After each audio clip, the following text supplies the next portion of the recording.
Good evening, everyone. I'm Lester Holt, and welcome to the first Democratic debate in the 2020 race for president. Hi, I'm Savannah Guthrie, and tonight it's our first chance to see these candidates go head-to-head on stage together. We'll be joined in our questioning tonight by our colleagues Jose Diaz-Balart, Chuck Todd, and Rachel Maddow. Voters are trying to nail down where the candidates stand on the issues, what sets them apart, and which of these presidential hopefuls has what it takes. Well, now it's time to find out.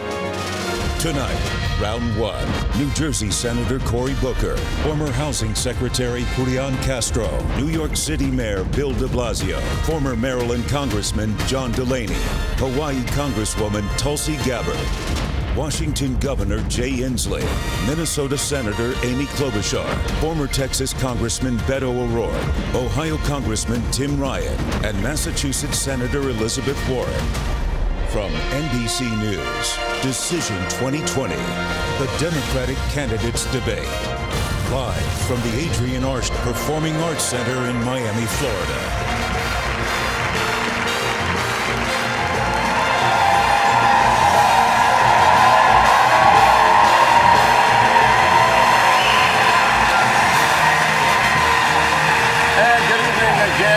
Welcome to the candidates and to our audience here in Miami, here in the Arts Center, and all across the country. Tonight, we're going to take on many of the most pressing issues of the moment, including immigration, the situation unfolding at our border, and the treatment of migrant children. And we're going to talk about the tensions with Iran, climate change, and of course, we'll talk about the economy, those kitchen table issues so many Americans face every day. And some quick rules of the road before we begin. 20 candidates qualified for this first debate. We'll hear from 10 tonight and 10 more tomorrow. The breakdown for each was selected at random. The candidates will have 60 seconds to answer and 30 seconds for any follow-ups. Because of this large field, not every person will be able to comment on every topic, but over the course of the next 2 hours, we will hear from everyone. We'd also like to ask the audience to keep the reactions to a minimum. We are not going to be shy about making sure the candidates stick to time tonight. All right, so with that business out of the way, we want to get to it. And we'll start this evening with Senator Elizabeth Warren. Senator, good evening to you. Thank you. You have many plans: free college, free childcare, government health care, cancellation of student debt, new taxes, new regulations, the breakup of major corporations. But this comes at a time when 71% of Americans say the economy is doing well, including 60% of Democrats. What do you say to those who worry this kind of significant change could be risky to the economy? So I think of it this way. Who is this economy really working for? It's doing great for a thinner and thinner slice at the top. It's doing great for giant drug companies. It's just not doing great for people who are trying to get a prescription filled. It's doing great for people who want to invest in private prisons, just not for the African Americans and Latinx whose families are torn apart, whose lives are destroyed, and whose communities are ruined. It's doing great for giant oil companies that want to drill everywhere, just not for the rest of us who are watching climate change bear down upon us. When you've got a government, when you've got an economy that does great for those with money and isn't doing great for everyone else, that is corruption, pure and simple. We need to call it out, we need to attack it head on, and we need to make structural change in our government, in our economy, and in our country. Senator Klobuchar, you've called programs like free college something you might do if you were, quote, a magic genie.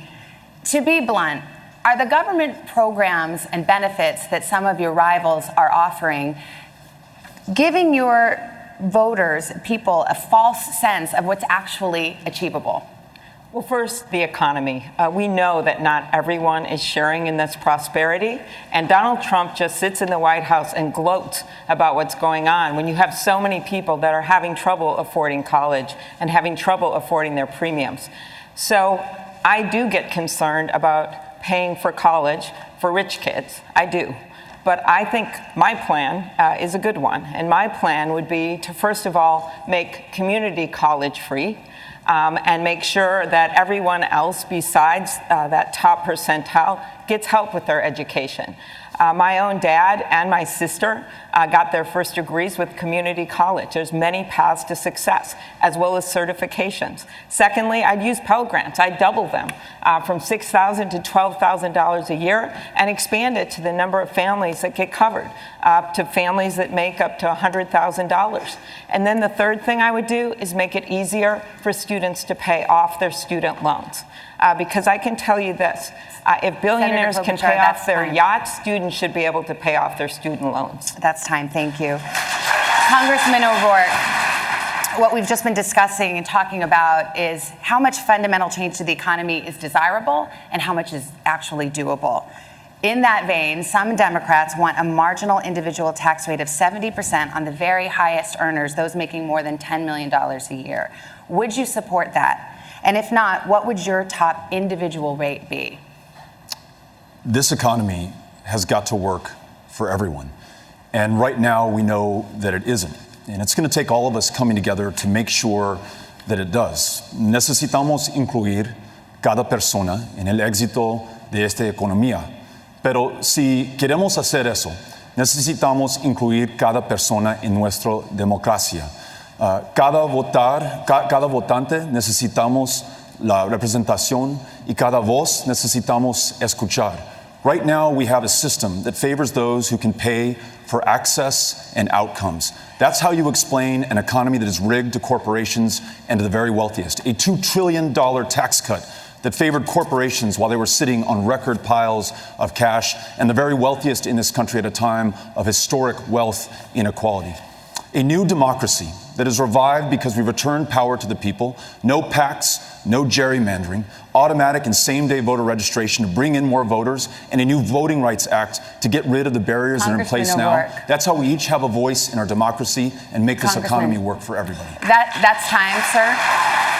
I'll give you 10 seconds to answer. If you want to answer the direct question, would you support a 70% individual marginal tax rate? Yes, no, or pass? I would support a tax rate and a tax code that is fair to everyone. Tax capital 70%? At the same rate that you tax ordinary income. Take that corporate tax rate up to 28%. You would generate the revenues you need to pay for the programs we're talking about. That's time. Thank you. Senator Booker, there is a debate in this party right now about the role of corporations, as you know. Senator Warren, in particular, put out a plan to break up tech companies like Facebook, Amazon, and Google. You've said we should not, quote, be running around pointing at companies and breaking them up without any kind of process. Why do you disagree? I don't think I disagree. I think we have a serious problem in our country with corporate consolidation. And you see the evidence of that in how dignity is being stripped from labor. And we have people that work full-time jobs and still can't make a living wage. We see that because consumer prices are being raised by pharmaceutical companies that often have monopolistic holds on drugs.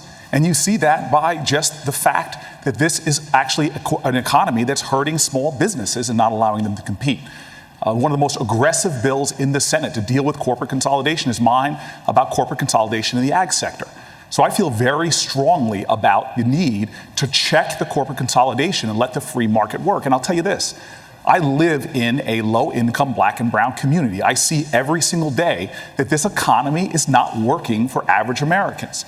The indicators that are being used from GDP to Wall Street's rankings is not helping people in my community.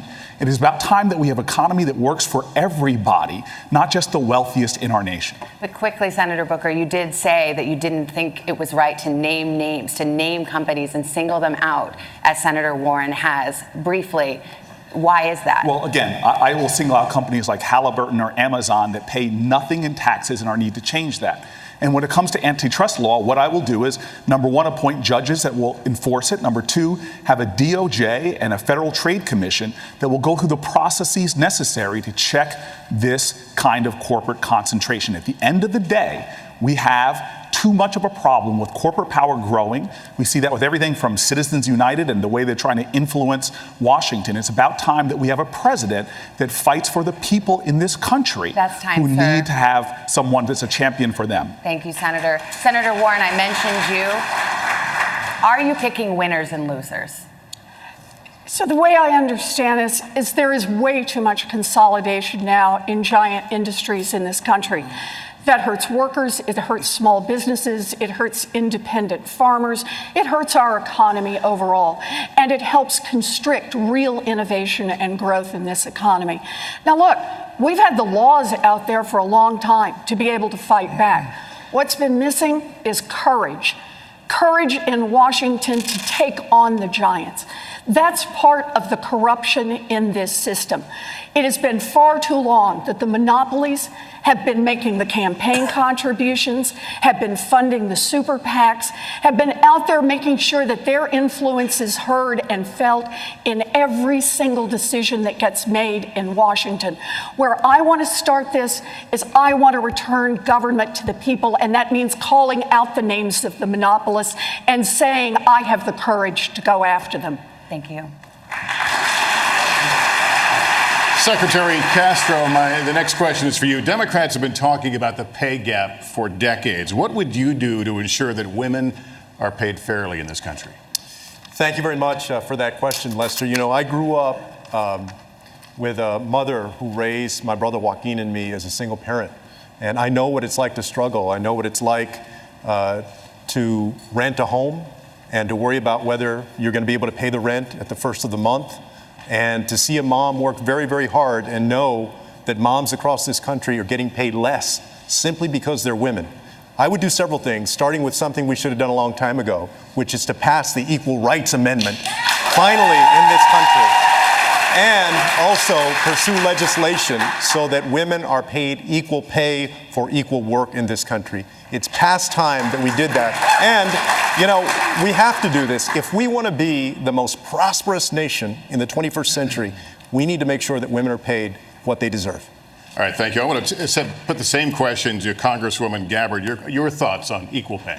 Well, first of all, let's recognize the situation we're in, that the American people deserve a president who will put your interests ahead of the rich and powerful. That's not what we have right now.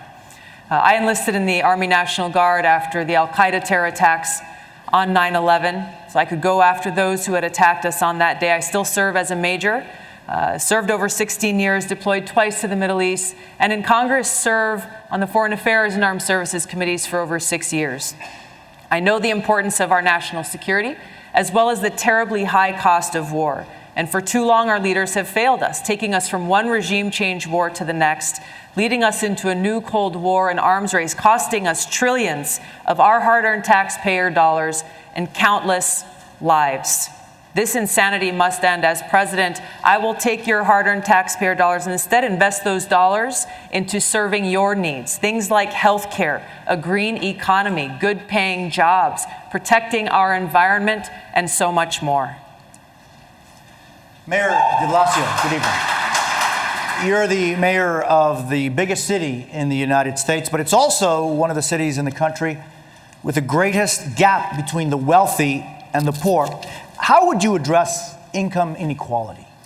Well, we've been addressing income inequality in New York City by raising wages, by raising benefits, by putting money back in the hands of working people. $15 minimum wage, paid sick days, pre-K for all, things that are making a huge difference in working people's lives. But let me tell you, what we're hearing here already in the first round of questions is that battle for the heart and soul of our party. I want to make it clear. This is supposed to be the party of working people. Yes, we're supposed to be for a 70% tax rate on the wealthy. Yes, we're supposed to be for free college, free public college for our young people. We are supposed to break up big corporations when they're not serving our democracy. This Democratic Party has to be strong and bold and progressive. And in New York, we've proven that we can do something very different. We can put money back in the hands of working people. And let me tell you, every time you talk about investing in people and their communities, you hear folks say there's not enough money. What I say to them every single time is there's plenty of money in this world. There's plenty of money in this country. It's just in the wrong hands. We Democrats have to fix that. Congressman Delaney, do you agree? I think we need to do real things to help American workers and the American people, right? This is the issue that all of us here on the campaign trail. We need to make sure everyone has a living wage. And I've called for a doubling of the earned income tax credit raising the minimum wage, and creating paid family leave. That will create a situation where people actually have a living wage. That gets right to workers. Then we got to fix our public education system. It's not delivering the results our kids need, nor is college and post-high school career and technical training programs doing that. You know, I'm very different than everyone else here on the stage. Prior to being in Congress, I was an entrepreneur. I started 2 businesses. I created thousands of jobs. I spent my whole career helping small to mid-sized businesses all over the country. 5,000 of them I supported. The Obama administration gave me an award for lending to disadvantaged communities. I know how to create jobs. We need a short-term strategy, which is to put money in the pockets of workers with the earned income tax credit, raising the minimum wage and creating paid family leave. And then we need to have a long-term strategy to make sure this country is competitive and we're creating jobs everywhere in this country. Governor Inslee, how would you address income inequality? Well, I'm a little bit surprised. I think plans are great, but I'm a governor, and we got to realize the people who brought us the weekend, unions, are going to bring us a long overdue raise in America. And I'm proud of standing up for unions. I've got a plan to reinvigorate collective bargaining so we can increase wages finally. I marched with the SEIU folks. It is not right that the CEO of McDonald's makes 2,100 times more than the people slinging hash at McDonald's. And the next thing I'll do is put people to work in the jobs of the present and the future. Look at Donald Trump is simply wrong. He says wind turbines cause cancer. We know they cause jobs. And we know that we can put millions of people to work in the clean energy jobs of the future. Carpenters, IBEW's members, machinists. We're doing it in my state today. And then we can do what America always does. Lead the world and invent the future and put people to work. That's what we're going to do. Congressman Ryan, President Trump, and you just referred to him, promised that manufacturing jobs were all coming back to places like your home state of Ohio. Can you make that same promise? Yes, I believe you can. But first, let's say the president came. He said, don't sell your house to people in Youngstown, Ohio. And in his administration, just in the last 2 years, we lost $4,000 4,000 jobs at a General Motors facility. That rippled throughout our community. General Motors got a tax cut. General Motors got a bailout. And then they have the audacity to move a new car that they're going to produce to Mexico. I've had family members that have to unbolt a machine from the factory floor, put it in a box, and ship it to China. My area where I come from in Northeast Ohio, this issue we're talking about here, it's been going on 40 years. This is not a new phenomenon in the United States of America. The bottom 60% haven't seen a raise since 1980. Meanwhile, the top 1% control 90% of the wealth. We need an industrial policy saying we're going to dominate building electric vehicles. There's going to be 30 million made in the next 10 years. I want half of them made in the United States. I want to dominate the solar industry and manufacture those here in the United States. Senator Warren, are they coming back? Are these jobs coming back? So we've had an industrial policy in the United States for decades now, and it's basically been let giant corporations do whatever they want to do. Giant corporations have exactly one loyalty, and that is to profits. And if they can save a nickel by moving a job to Mexico or to Asia or to Canada, they're going to do it. So here's what I propose for an industrial policy. Start with a place where there's a real need. There's going to be a worldwide need for green technology, ways to clean up the air, ways to clean up the water. And we can be the ones to provide that. We need to go tenfold in our research and development on green energy going forward. And then we need to say, any corporation can come and use that research. They can make all kinds of products from it, but they have to be manufactured right here in the United States of America. And then we have to double down and sell it around the world. There's a $23 trillion market coming for green products. We should be the leaders and the owners, and we should have that 1.2 million manufacturing jobs here in America. We can do this. All right, we're going to turn to the issue of health care right now and really try to understand where there may or may not be daylight between you. Many people watching at home have health insurance coverage through their employer. Who here would abolish their private health insurance in favor of a government-run plan? Just a show of hands, start off with. All right, well, Senator Klobuchar, let me put the question to you. You're one of the Democrats who wants to keep private insurance in addition to a government health care plan. Why is an incremental approach, in your view, better than a sweeping overhaul? Well, I think it's a bold approach. It's something that Barack Obama wanted to do when we were working on the Affordable Care Act, and that is a public option. I am just simply concerned about kicking half of America off of their health insurance in 4 years, which is exactly what this bill says. So let me go on beyond that. There is a much bigger issue in addition to that, and that is pharmaceuticals. The president literally went on TV on Fox and said that people's heads would spin when they see how much he would bring down pharmaceutical prices. Instead, 2,500 drugs have gone up in double digits since he came into office. Instead, he gave $100 billion in giveaways to the pharma companies. For the rest of us, for the rest of America, that's what we call at home, all foam and no beer. We got nothing out of it. And so my proposal is to do something about pharma, to take them on, to allow negotiation under Medicare, to bring in less expensive drugs from other countries. And pharma thinks they own Washington. Well, they don't own me. Your time is up. Thank you. Senator Warren, you signed on to Bernie Sanders' Medicare for All plan. It would put essentially everybody on Medicare and then eliminate private plans that offer similar coverage. Is that the plan or path that you would pursue as president? So yes, I'm with Bernie on Medicare for All, and let me tell you why. I've spent a big chunk of my life studying why families go broke. And one of the number one reasons is the cost of healthcare, medical bills. And that's not just for people who don't have insurance, it's for people who have insurance. Look at the business model of an insurance company. It's to bring in as many dollars as they can in premiums and to pay out as few dollars as possible for your health care. That leaves families with rising premiums, rising co-pays, and fighting with insurance companies to try to get the health care that their doctors say that they and their children need. Medicare for All solves that problem. And I understand there are a lot of politicians who say, oh, it's just not possible, we just can't do it, have a lot of political reasons for this. What they're really telling you is they just won't fight for it. Well, healthcare is a basic human right, and I will fight for basic human rights. Congressman O'Rourke, when you ran for Senate, you also praised a bill that would replace private insurance. This year, you're saying you're no longer sure. Can you explain why? My goal is to ensure that every American is well enough to live to their full potential because they have health care. In Laredo, Texas, I met a young man, 27 years old, told me that he'd been to a doctor once in his life. And on that visit, he was told he had diabetes, he was told he had glaucoma, and he was told untreated because he doesn't have health care, he'll be dead before the age of 40.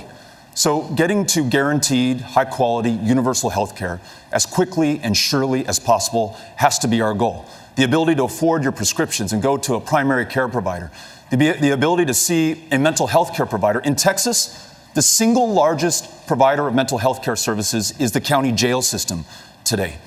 And healthcare also has to mean that every woman can make her own decisions about her own body and has access to the care that makes that possible. Our plan says that if you're uninsured, we enroll you in Medicare. If you're insufficiently insured, you can't afford your premiums, we enroll you in Medicare. But if you're a member of a union that negotiated for a health care plan that you like because it works for you and your family, you're able to keep it. We preserve choice by making sure that everybody has health care. Time is up, Congressman, but I do want to ask a follow-up on this one. Just to be very clear, I'll give you 10 seconds. Would you replace private insurance? No, I think that choice is fundamental to our ability to get everybody cared for. Private insurance is not working for tens of millions of Americans. When you talk about the co-pays, the deductibles, the premiums, the out-of-pocket expenses, it's not working. That's right. So for those for whom it is not working, they can choose Medicare. For the culinary workers in Nevada who I listen to, who negotiated for those plans, they're able to keep them. Why are you defending private insurance? Say they like their private health insurance, by the way. It should be noted that 100 million Americans. I mean, I think we should be the party that keeps what's working and fixes what's broken. I mean, doesn't that make sense? I mean, we should give everyone in this country health care as a basic human right for free. Full stop. But we should also give them the option to buy private insurance? Why do we have to stand for taking away something from people? And also, it's bad policy. If you go to every hospital in this country and you ask them one question, which is, how would it have been for you last year if every one of your bills were paid at the Medicare rate? Every single hospital administrator said they would close. And the Medicare for All bill requires payments to stay at current Medicare rates. So to some extent, we're basically supporting a bill that will have every hospital close. I mean, my dad was a union electrician, right? I actually grew up in a working class family. He loved the health care that the IBEW gave him. And I just always think about my dad and anything I would do from a policy perspective. He'd look at me and he'd say, good job, John, for getting health care for every American. But why are you taking my health care I've let this away? play out a little bit because I'm fascinated to hear the daylight between you. Congresswoman Gabbard, Yes. weigh in here. I think we're talking about this in the wrong way. You're talking about one bill over another bill. Really what we're talking about is our objective, making sure that every single sick American in this country is able to get the health care that they need. I believe Medicare for All is the way to do that. I also think that employers will recognize how much money will be saved by supporting a Medicare for All program, a program that will reduce the administrative costs, reduce the bureaucratic costs, and make sure that everyone gets that quality health care that they need. I also think if you look at other countries in the world who have universal health care, every one of them has some form of a role of private insurance. I think that's what we've got to look at, taking the best of these ideas, but making sure unequivocally that no sick American goes without getting the care that they need, regardless of how much or little money they have in their pocket. Congresswoman, thanks. Let me turn to Senator Booker on this. Senator Booker, explain to me where you are. This is hugely important to people, so tell us where you are. I absolutely will. First of all, we're talking about this as a healthcare issue, but in communities like mine, low-income communities like mine, it's an education issue because kids who don't have healthcare are not going to succeed in school. It is an issue for jobs and employment because people that do not have good healthcare do not succeed at work. It's even a retirement issue because in my community, African Americans have a lower life expectancy because of poorer healthcare. And so where I stand is very clear. Healthcare is not just a human right, it should be an American right. And I believe the best way to get there is Medicare for All. But I have an urgency about this. When I am president of the United States, I'm not going to wait. We have to do the things immediately that are going to provide better care. And on this debate, I'm sorry. There are too many people profiteering off of the pain of people in America, from pharmaceutical companies to insurers. Literally, the overhead for insurers that they charge is 15%, while Medicare's overhead is only at 2%. We can do this better, and every single day I will be fighting to give people more access at more affordable costs until we get to my goal, which is every American having health care. Time is up, Senator. I want to move back, if I can, to Congresswoman Gabbard. And that is that the insurance companies last year alone sucked $23 billion in profits out of the healthcare system. $23 billion, and that doesn't count the money that was paid to executives, the money that was spent lobbying Washington. We have a giant industry that wants our healthcare system to stay the way it is, because it's not working for families, but it's sure as heck working for them. It's time for us to make families come first. It should not be an option in the United States of America for any insurance company to deny women coverage for their exercise of their right of choice. And I am the only candidate here who has passed a law protecting a woman's right of reproductive health and health insurance. And I'm the only candidate who has passed a public option. And I respect everybody's goals and plans here. But we do have one candidate that's actually advanced the ball. And we got to have access for everyone. I've done it as a public option. Senator Klobuchar, I want to get you. That's a false claim. I'm fascinated by this, Senator Klobuchar. I just want to say there's 3 women up here that have fought pretty hard for a woman's right to choose. So I'll start with that. And then I just want to make very clear, I think we share the goal of universal health care. And the idea I put out there, the public option, which the governor was just talking about, this idea is that you use Medicare or Medicaid without any insurance companies involved. You could do it either way. And the estimates are 13 million people would see a reduction in their premiums. 12 more million people would get covered. So I think it is a beginning and the way you start and the way you move to universal health care. Secretary Castro, this one is for you. All of of you on stage support a woman's right to an abortion. You all support some version of a government health care option. Would your plan cover abortion, Mr. Secretary? Yes, it would. I don't believe only in reproductive freedom. I believe in reproductive justice. And what that means is that just because a woman, or let's also not forget someone in the trans community, a trans female, is poor, doesn't mean they shouldn't have the right to exercise that right to choose. And so I absolutely would cover the right to have an abortion. More than that, everybody in this crowd and watching at home knows that in our country today, a person's right to choose is under assault in places like Missouri, in Alabama, in Georgia. I would appoint judges to the federal bench that understand the precedent of Roe v. Wade and will respect it. And in addition to that, make sure that we fight hard as we transition our healthcare system to one where everybody can get and exercise that right. Senator Warren, would you put limits on any limits on abortion? I would make certain that every woman has access to the full range of reproductive health care services, and that includes birth control, it includes abortion, it includes everything for a woman. And I want to add on that, it's not enough for us to expect the courts to protect us. 47 years ago, Roe versus Wade was decided, and we've all looked to the courts all that time as state after state has undermined Roe, has put in exceptions, has come right up to the edge of taking away protection. Your time is up, Senator. We now have an America where most people support Roe versus Wade. We need to make that federal law. Thank you. Jose? Thank you. Senator Booker, I want to kind of come back on a discussion we were having about health and the opioid crisis. You represent a state where 14 of the 20 largest pharmaceutical companies are based. Should pharmaceutical companies that manufacture these drugs be held criminally liable for what they do? They should absolutely be held criminally liable because they are liable and responsible. This is one of the reasons why, well before I was running for president, I said I would not take contributions from pharma companies, not take contributions from corporate PACs or pharma executives, because they are part of this problem.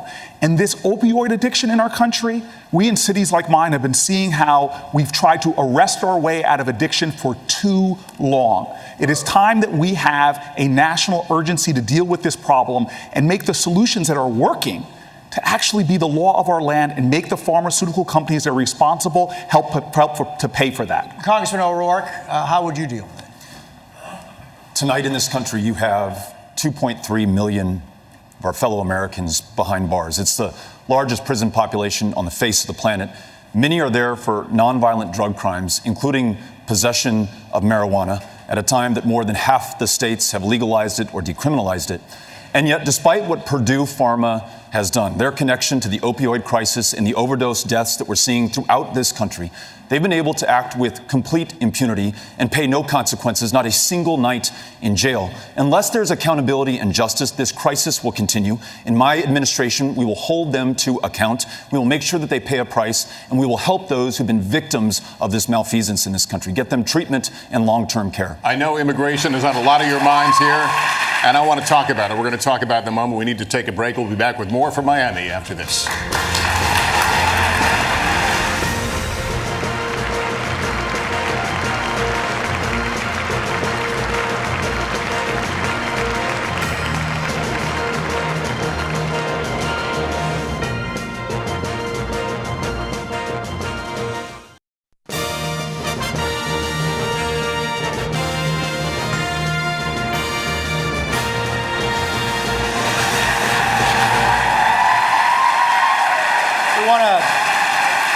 Turn to an issue that has been in the news, especially this week.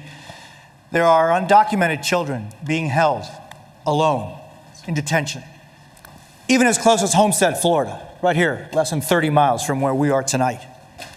Fathers and mothers and children are dying while trying to enter the United States of America. We saw that image today that broke our hearts, and they had names. Oscar Martinez and his 23-month-old daughter Valeria died trying to cross the river to ask for asylum in this country. Last month, more than 130,000 migrants were apprehended at the southern border. Secretary Castro, if you were president today, hoy, what would you specifically do? Thank you very much, Jose. I'm very proud that in April I became the first candidate to put forward a comprehensive immigration plan. And we saw those images, watching that image of Oscar and his daughter Valeria is heartbreaking. It should also piss us all off. If I were president today,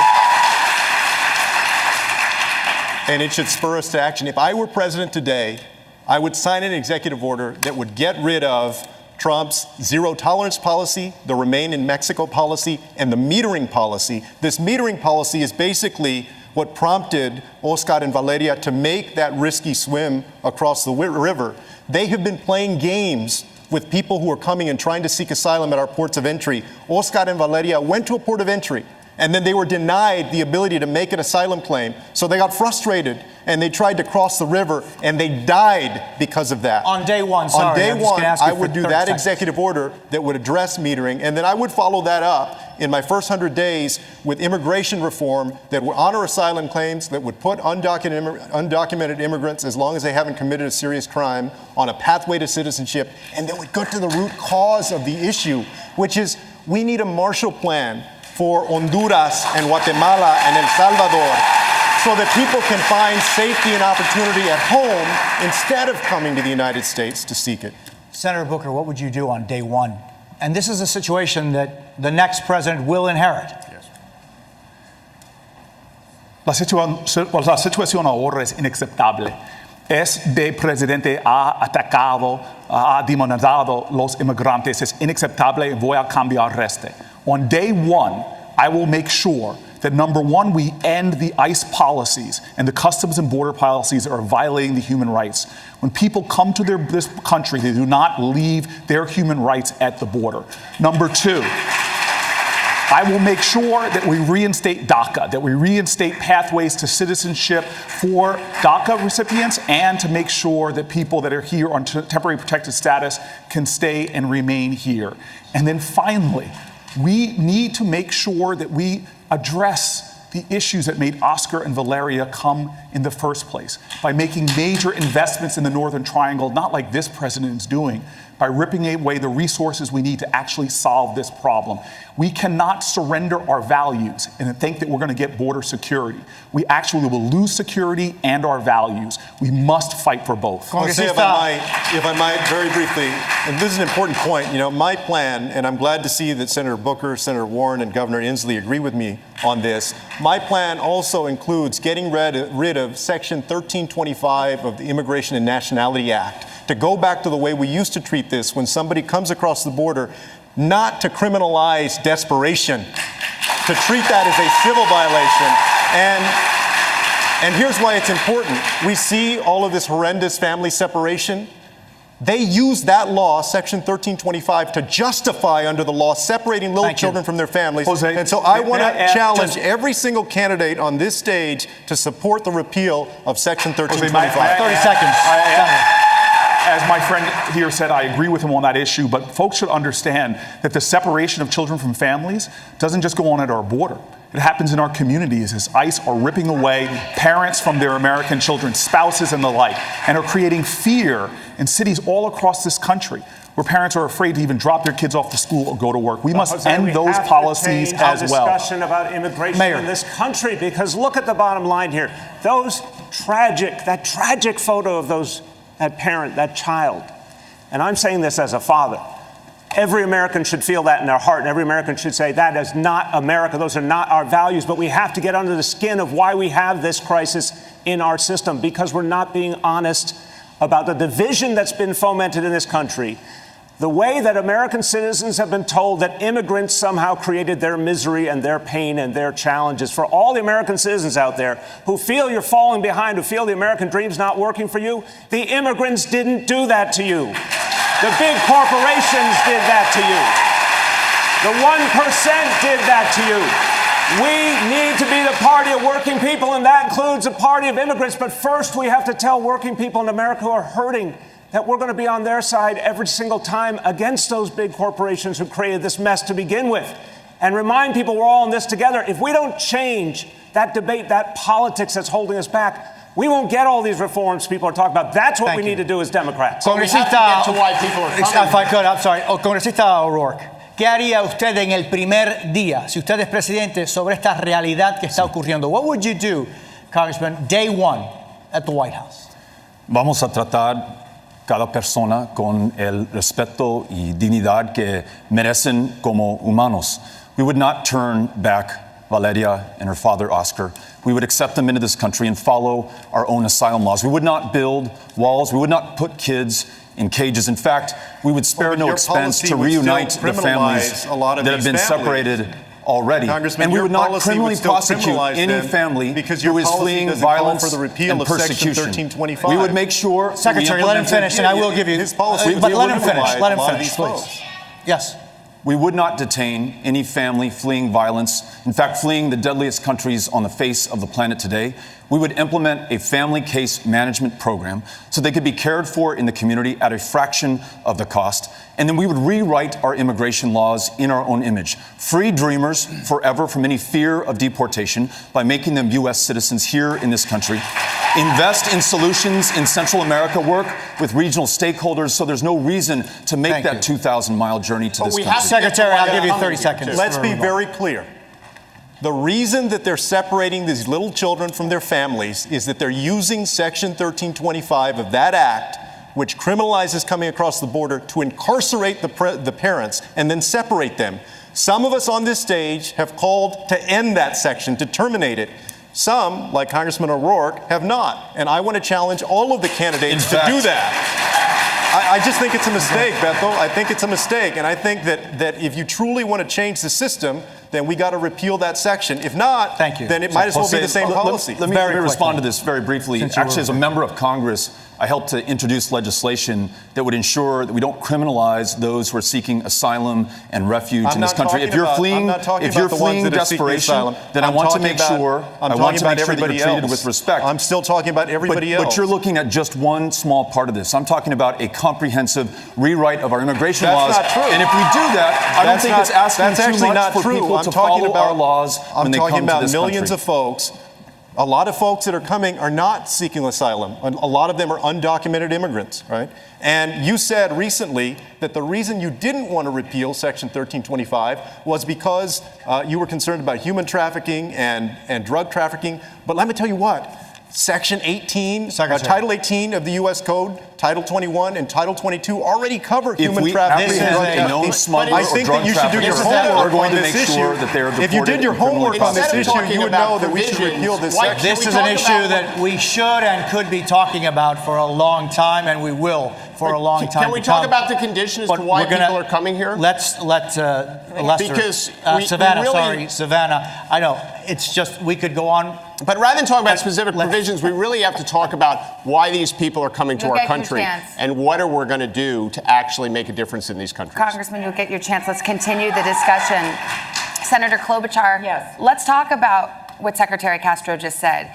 He wants to no longer have it be a crime to illegally cross the border. Do you support that? Do you think it should be a civil offense only? And if so, do you worry about potentially incentivizing people to come here? Immigrants, they do not diminish America. They are America. And I am happy to look at his proposal, but I do think you want to make sure that you have provisions in place that allow you to go after traffickers and allow you to go after people who are violating the law. What I really think we need to step back and talk about is the economic imperative here. And that is that 70 of our Fortune 500 companies are headed up by people that came from other countries. 25% of our U.S. Nobel laureates were born in other countries. We have a situation right now where we need workers in our fields and in our factories. We need them to start small businesses. We need their ideas. And this president has literally gone backwards at a time where our economy needs immigrants. And so my proposal is to look at that 2013 bill that passed the Senate with Republican support, to upgrade that bill, to make it as good as possible and get it done. It brings the debt down by $158 billion. Senator. It gives a path to citizenship for people who can become citizens. And it would Senator, be so much better for our economy in America. That's time. Thank you. Congressman Ryan, same question. Should it be a crime to illegally cross the border, or should it be a civil offense only? Well, I agree with Secretary Castro. I think there are other provisions in the law that will allow you to prosecute people for coming over here if they're dealing in drugs and other things. That's already established in the law. So there's no need to repeat it. And I think it's abhorrent. We're talking about this father who got killed with his daughter. And the issues here, the way these kids are being treated, if you go to Guantanamo Bay, there are terrorists that are held that get better health care than those kids that have tried to cross the border in the United States. That needs to stop. And I think the president should immediately ask doctors and nurses to go immediately down to the border and start taking care of these kids. What kind of country are we running here where we have a president of the United States who's so focused on hate and fear and division? And what has happened now, the end result, is now we've got kids literally laying in their own snot with 3-week-old diapers that haven't been changed. We've got to tell this president that is not a sign of strength, Mr. President. That is a sign of weakness. Senator Booker, I'll go to you. But no, a lot of people, Jose asked the question, if you're president on day one, what will you do with the fact that you will have families here? There's been a lot of talk about what you'll do in the first 100 days, about legislation. What will you actually do with these families? How will you care for them? Will they be detained or will they not be? Well, this is a related and brief point, because what we're talking about, what Secretary Castro and I are talking about, is that we have the power to better deal with this problem through the civil process than the criminal process. I have been to some of the largest private prisons, which are repugnant to me, that people are profiting off incarceration and their immigration lockups. Our country has made so many mistakes by criminalizing things, whether it's immigration, whether it's mental illness, whether it's addiction. We know that this is not the way to deal with problems. There is a humane way that affirms human rights and human dignity and actually solve this problem. Donald Trump isn't solving this problem. We've seen under his leadership a surge at our border. We solve this problem by making investments in the Northern Triangle to stop the reasons why people are being driven here in the first place. And we make sure we use our resources to provide health care, to affirm the values and human dignity of the people that come here, because we cannot sacrifice our values, our ideals as a nation for border security. We can have both by doing this the right way. All right, Senator, thank you. Let me go to Governor Inslee on this. What would you do on day one? Same question I just asked Cory Booker. I have yet to hear an answer from anyone on this stage. What will you do with the families that will be here? There is no reason for the detention and separation of these children. They should be released pending their hearings, and they should have a hearing and the law should be followed. That's what should happen. And we should do what we're doing in Washington State. I'm proud that we've passed a law that prevents local law enforcement from being turned into mini ICE agents. I'm proud to have been the first governor to stand up against Donald Trump's heinous Muslim ban. I'm proud to be a person who's not only talked about Dreamers, but being one of the first to make sure that they get a college education so that they can realize their dreams. These are some of the most inspirational people in our state. And I'll leave you with this thought if you want to know what I think. Donald Trump the other day tried to threaten me. He thought it was a threat to tell me that he would send refugees in Washington State if we passed the law that I passed. And I told him that's not a threat at all. We welcome refugees into our state. We recognize diversity as a strength. This is how we've built America. That tradition is going to continue if I'm president of the United States. We're going to switch to another topic now. We've got a lot to get through. Let's talk. My we need to talk grandfather about. was actually separated from his family when he came to this country. We're going to talk about Iran right now because we're working against the clock. Tankers have been attacked. A U.S. drone has been shot down. There have been disturbing threats issued by both the U.S. and Iranian leadership. I'd like, if you can, just for a moment, to put aside how you think we may have gotten here. But what I want to know is, how do you dial it back? So a show of hands, who as president would sign on to the 2015 nuclear deal as it was originally negotiated? Well, Senator Booker, why not? May I address that? First and foremost, it was a mistake to pull out of that deal. And one of the reasons why we're seeing this hostility now is because Donald Trump is marching us to a far more dangerous situation. Literally, he took us out of a deal that gave us transparency into their nuclear program and pushed back a nuclear breakout 10, 20 years. And now we see Iran threatening to go further, and we're being pulled in further and further into this crisis. We need to renegotiate and get back into a deal, but I'm not going to have a primary platform to say unilaterally I'm going to rejoin that deal, because when I'm President of the United States, I'm going to do the best I can to secure this country and that region and make sure that if I have an opportunity to leverage a better deal, I'm going to do it. All right, Senator Klobuchar, I'd like you to answer that question, because you said you would negotiate yourself back into the Iranian agreement. Can you argue that nuclear pact, as it was ratified, was a good deal? Yes, it was. It was imperfect, but it was a good deal for that moment. I would have worked to get longer sunset periods, and that's something we could negotiate to get back in the deal. But the point is, Donald Trump told us when he got out of it that he was going to give us a better deal. Those were his words. And now we are a month away from the Iranians, who claim now that they're going to blow the caps on enriching uranium. And the Iranians have told us this. And so that's where we are right now. He has made us less safe than we were when he became president. So what I would do is negotiate us back into that agreement, is stand with our allies and not give unlimited leverage to China and Russia, which is what he has done. And then, finally, I would make sure that if there is any possibility of a conflict, and we're having this debate in Congress right now, that he comes to Congress for an authorization of military force. I would do that. And this president is literally every single day 10 minutes away from going to war, one tweet away from going to war, and I don't think we should conduct foreign policy in our bathrobe at 5 in the morning, which is what he does. Congresswoman Gabbard, you've said you would sign back onto the 2015 deal. Would you insist, though, that it address Iran's support for Hezbollah? Let's deal with the situation where we are, where this president and his chicken hawk cabinet have led us to the brink of war with Iran. I served in the war in Iraq at the height of the war in 2005, a war that took over 4,000 of my brothers and sisters in uniforms' lives. The American people need to understand that this war with Iran would be far more devastating, far more costly than anything that we ever saw in Iraq. It would take many more lives. It would exacerbate the refugee crisis.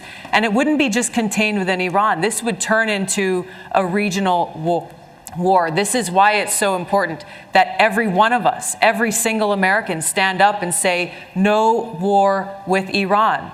We need to get back into the Iran nuclear agreement, and we need to negotiate how we can improve it. It was an imperfect deal. There are issues like their missile development that needs to be addressed. We can do both simultaneously to prevent Iran from developing a nuclear weapon and preventing us from going to war. Your time is up, and I have just a very quick follow-up. Well, what would your red line be for military action against Iran?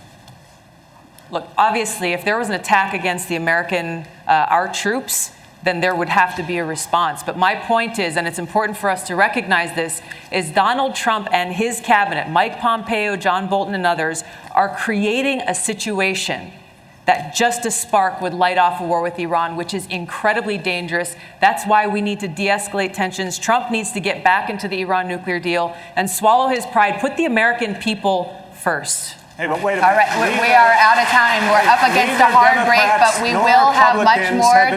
Mayor de Blasio will have more. The commercial is coming. We will continue our questioning next with Chuck Todd, Rachel Maddow. Stick around. We'll have a lot more with some very anxious candidates just ahead.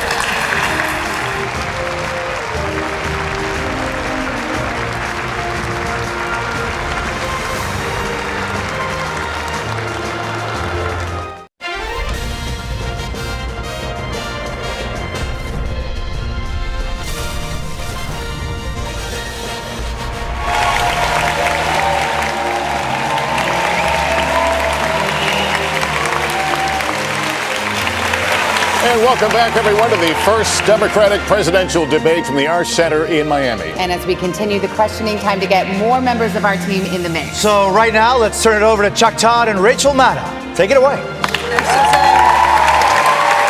right, we're going to start by this. 20 candidates qualified for this first Democratic debate. We're going to hear from 10 tonight, 10 more tomorrow. The breakdown for each night was selected at random. Now, the candidates will have 60 seconds to answer, 30 seconds for a follow-up if necessary, and we will be ruthless if necessary. Yeah, we can do that. By the way, hi, Rachel. Hi, Chuck. How you doing? Good. And we've got a lot of ground to cover. We're going to be talking about guns and climate here up top. A whole lot more in this hour. Obviously, because of the size of the field, not every person will be able to weigh in on everything, but over the course of this next hour, we will hear from everyone. I promise everybody. And to begin with, we're going to go with guns. And Senator Warren, I want to start with you.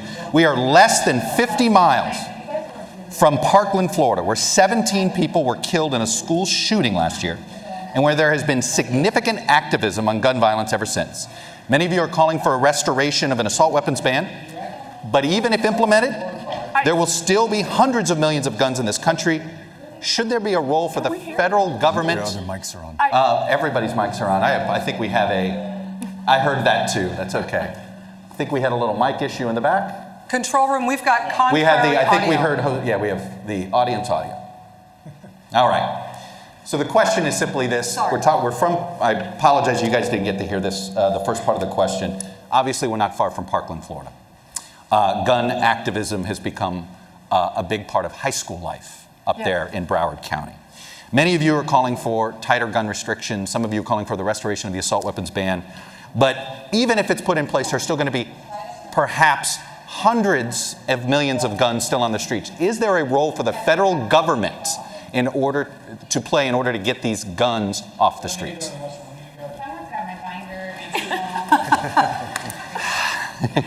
What's happening? We are hearing our colleagues' audio. If the control room can turn off the mics. Y'all are trying to be the news. Yeah, if the control room can turn off the mics of our previous moderators, we will. I think it's the prior moderators. You know, we prepared for everything. Guess what, guys? We did not prepare for this. We are going to take a quick break. We're going to get this technical situation fixed. We will be right back.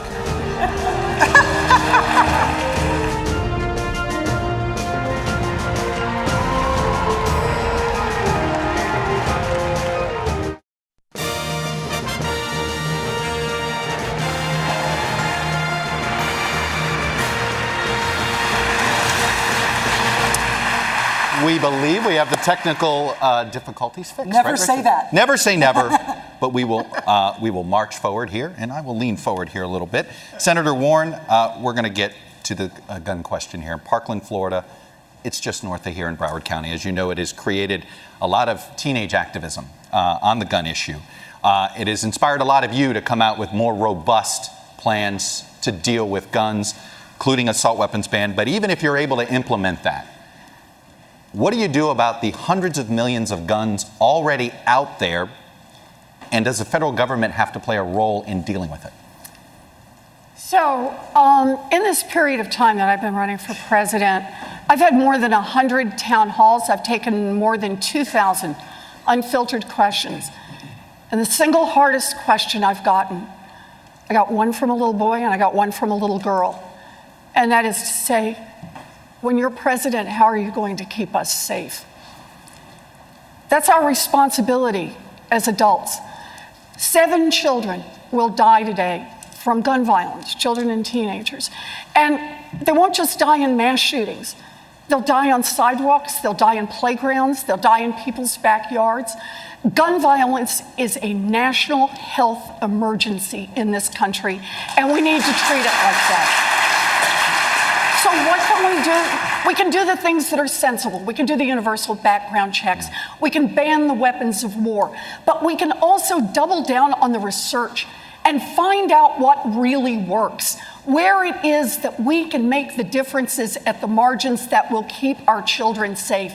We need to treat this like the virus that's killing our children. You didn't address, do you think the federal government needs to go and figure out a way to get the guns that are already out there? What I think we need to do is we need to treat it like a serious research problem, which we have not done. You know, guns in the hands of a collector who's had them for decades, who's never fired them, who takes safety seriously, that's very different from guns that are sold and turned over quickly.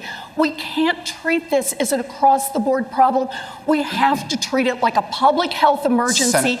That means bring data to bear, and it means make real change in this country, Thank you, whether Senator. it's politically popular or not. Senator Booker, you have a program. We need to fight for our children. Senator Booker, you have a federal government buyback program in your plan.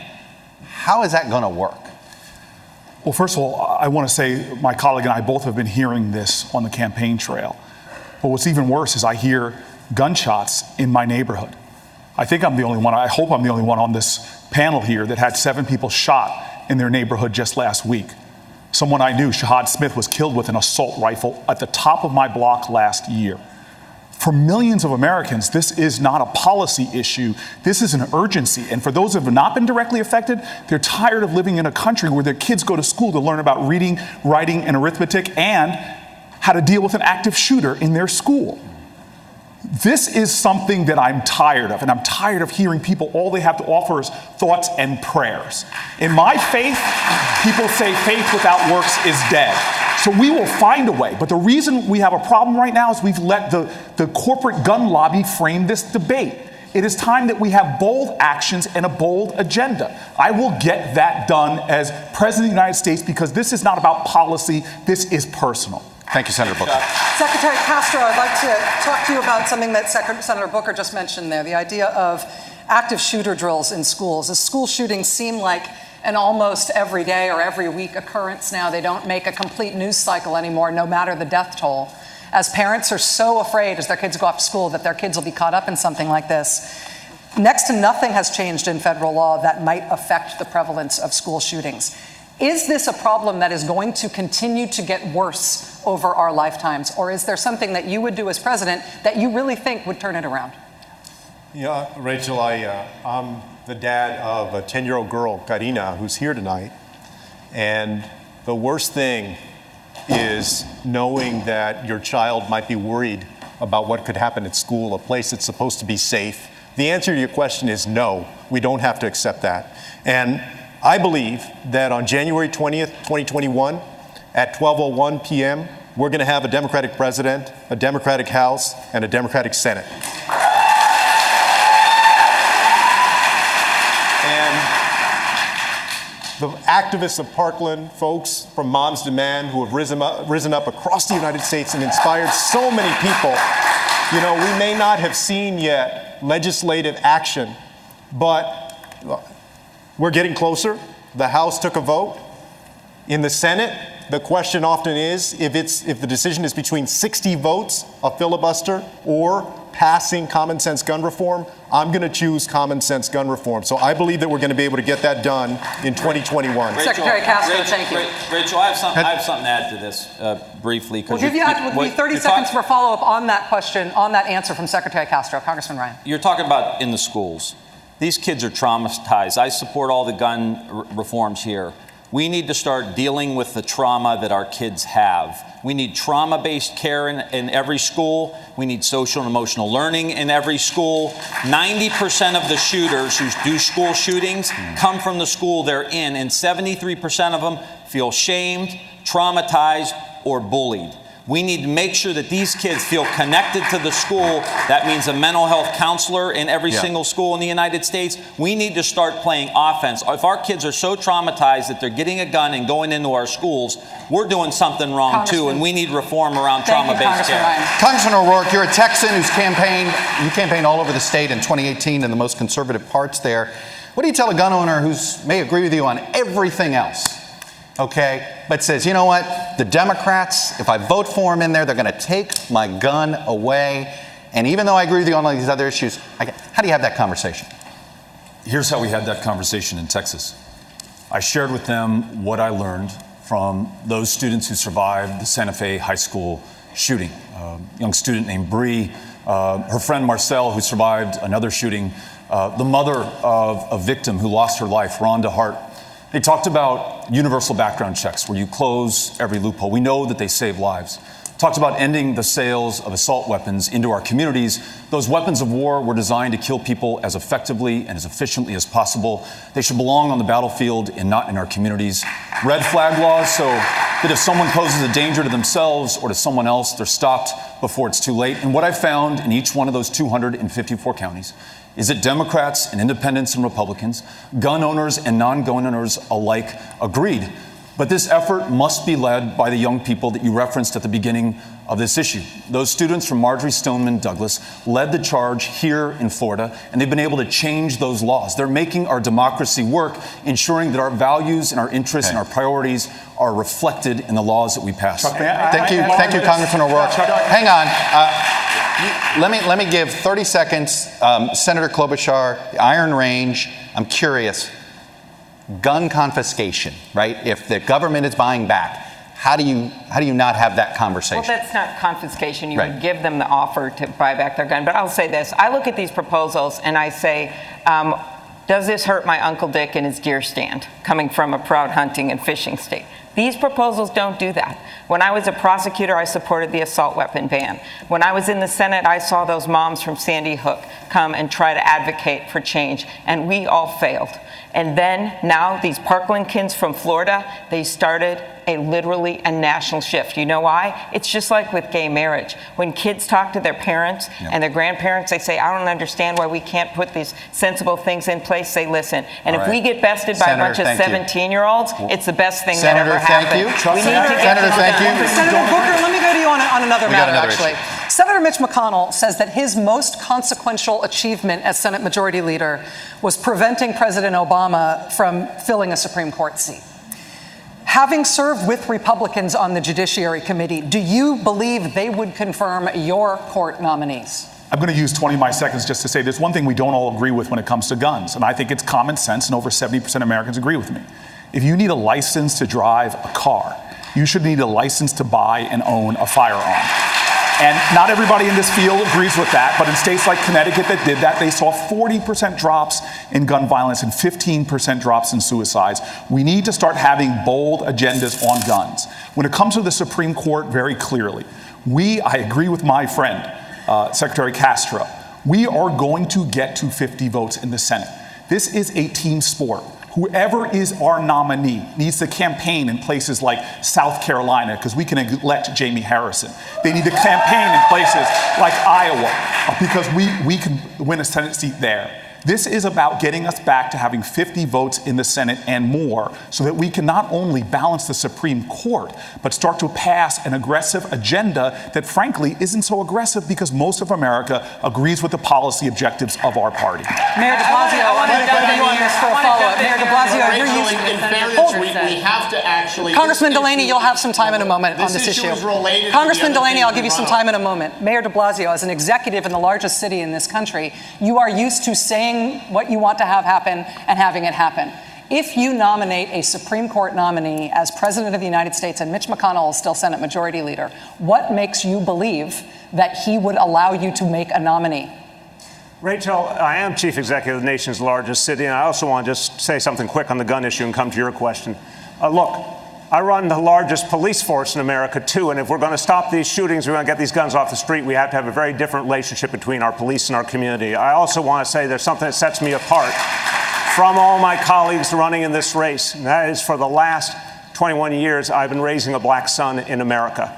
And I have had to have very, very serious talks with my son Dante about how to protect himself on the streets of our city and all over this country, including how to deal with the fact that he has to take special caution because there have been too many tragedies between our young men and our police, too, as we saw recently in Indiana. So we need to have a different conversation in this country about guns, but also a different conversation about policing that brings police and community together. We've done that in New York City, and we've driven down crime while we've done it. But to your question about Mitch McConnell, there's a political solution that we have to come to grips with. If the Democratic Party would stop acting like the party of the elites and be the party of working people again and go into states, including red states, to convince people we're on their side, we can put pressure on their senators to actually have to vote for the nominees that are put forward. Decent jurists who deserve that right. Thank you, Mayor de Blasio. Senator Warren, I'm going to get you. I will get you 30 seconds. I promise. Let me get this question. We're trying I know you guys, we got other issues we're trying to get to, including a big one coming up in a minute. But Senator Warren, I want to continue on the Mitch McConnell thing because you have a lot of ambitious plans. You have a plan for that. Okay. We talked about the Supreme Court. Do you have a plan to deal with Mitch McConnell if you don't beat him in the Senate? If he's still sitting there as the Senate Majority Leader, it's very plausible you be elected president with a Republican Senate. Do you have a plan to deal with Mitch McConnell? I do.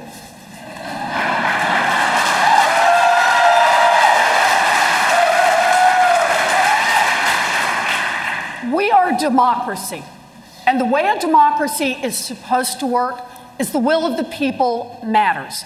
Now, we for far too long have had a Congress in Washington that has just completely dismissed what people care about across this country. They have made this country work much better for those who can make giant contributions, made it work better for those who hire armies of lobbyists and lawyers, and not made it work for the people. Well, here's how I see this happening. Number one, sure, I want to see us get a Democratic majority in the Senate. But short of a Democratic majority in the Senate, you better understand, the fight still goes on. It starts in the White House, and it means that everybody we energize in 2020 stays on the front lines come January 2021. We have to push from the outside, have leadership from the inside, and make this Congress reflect the will of the people. I'm going to get a couple of you in here. I'm going to get you a couple in here. 30 seconds. Congressman Delaney, you seem to believe you can do everything in a bipartisan manner. Mitch McConnell doesn't operate that way. He operates differently. Why do you think he is going to conform to your style? I think we need to get things done. That's why I believe we need to operate in a bipartisan manner. Listen, I'll sign into law bills that come to the White House that are passed on a party line basis, absolutely. But all the big transformative things we've ever done in this country's history have happened when huge majorities of the American people get behind them, which is why we need real solutions, not impossible promises. We need to put forth ideas that work, whether it's on health care, creating universal health care so that every American gets health care, but not running on making private insurance illegal. Okay.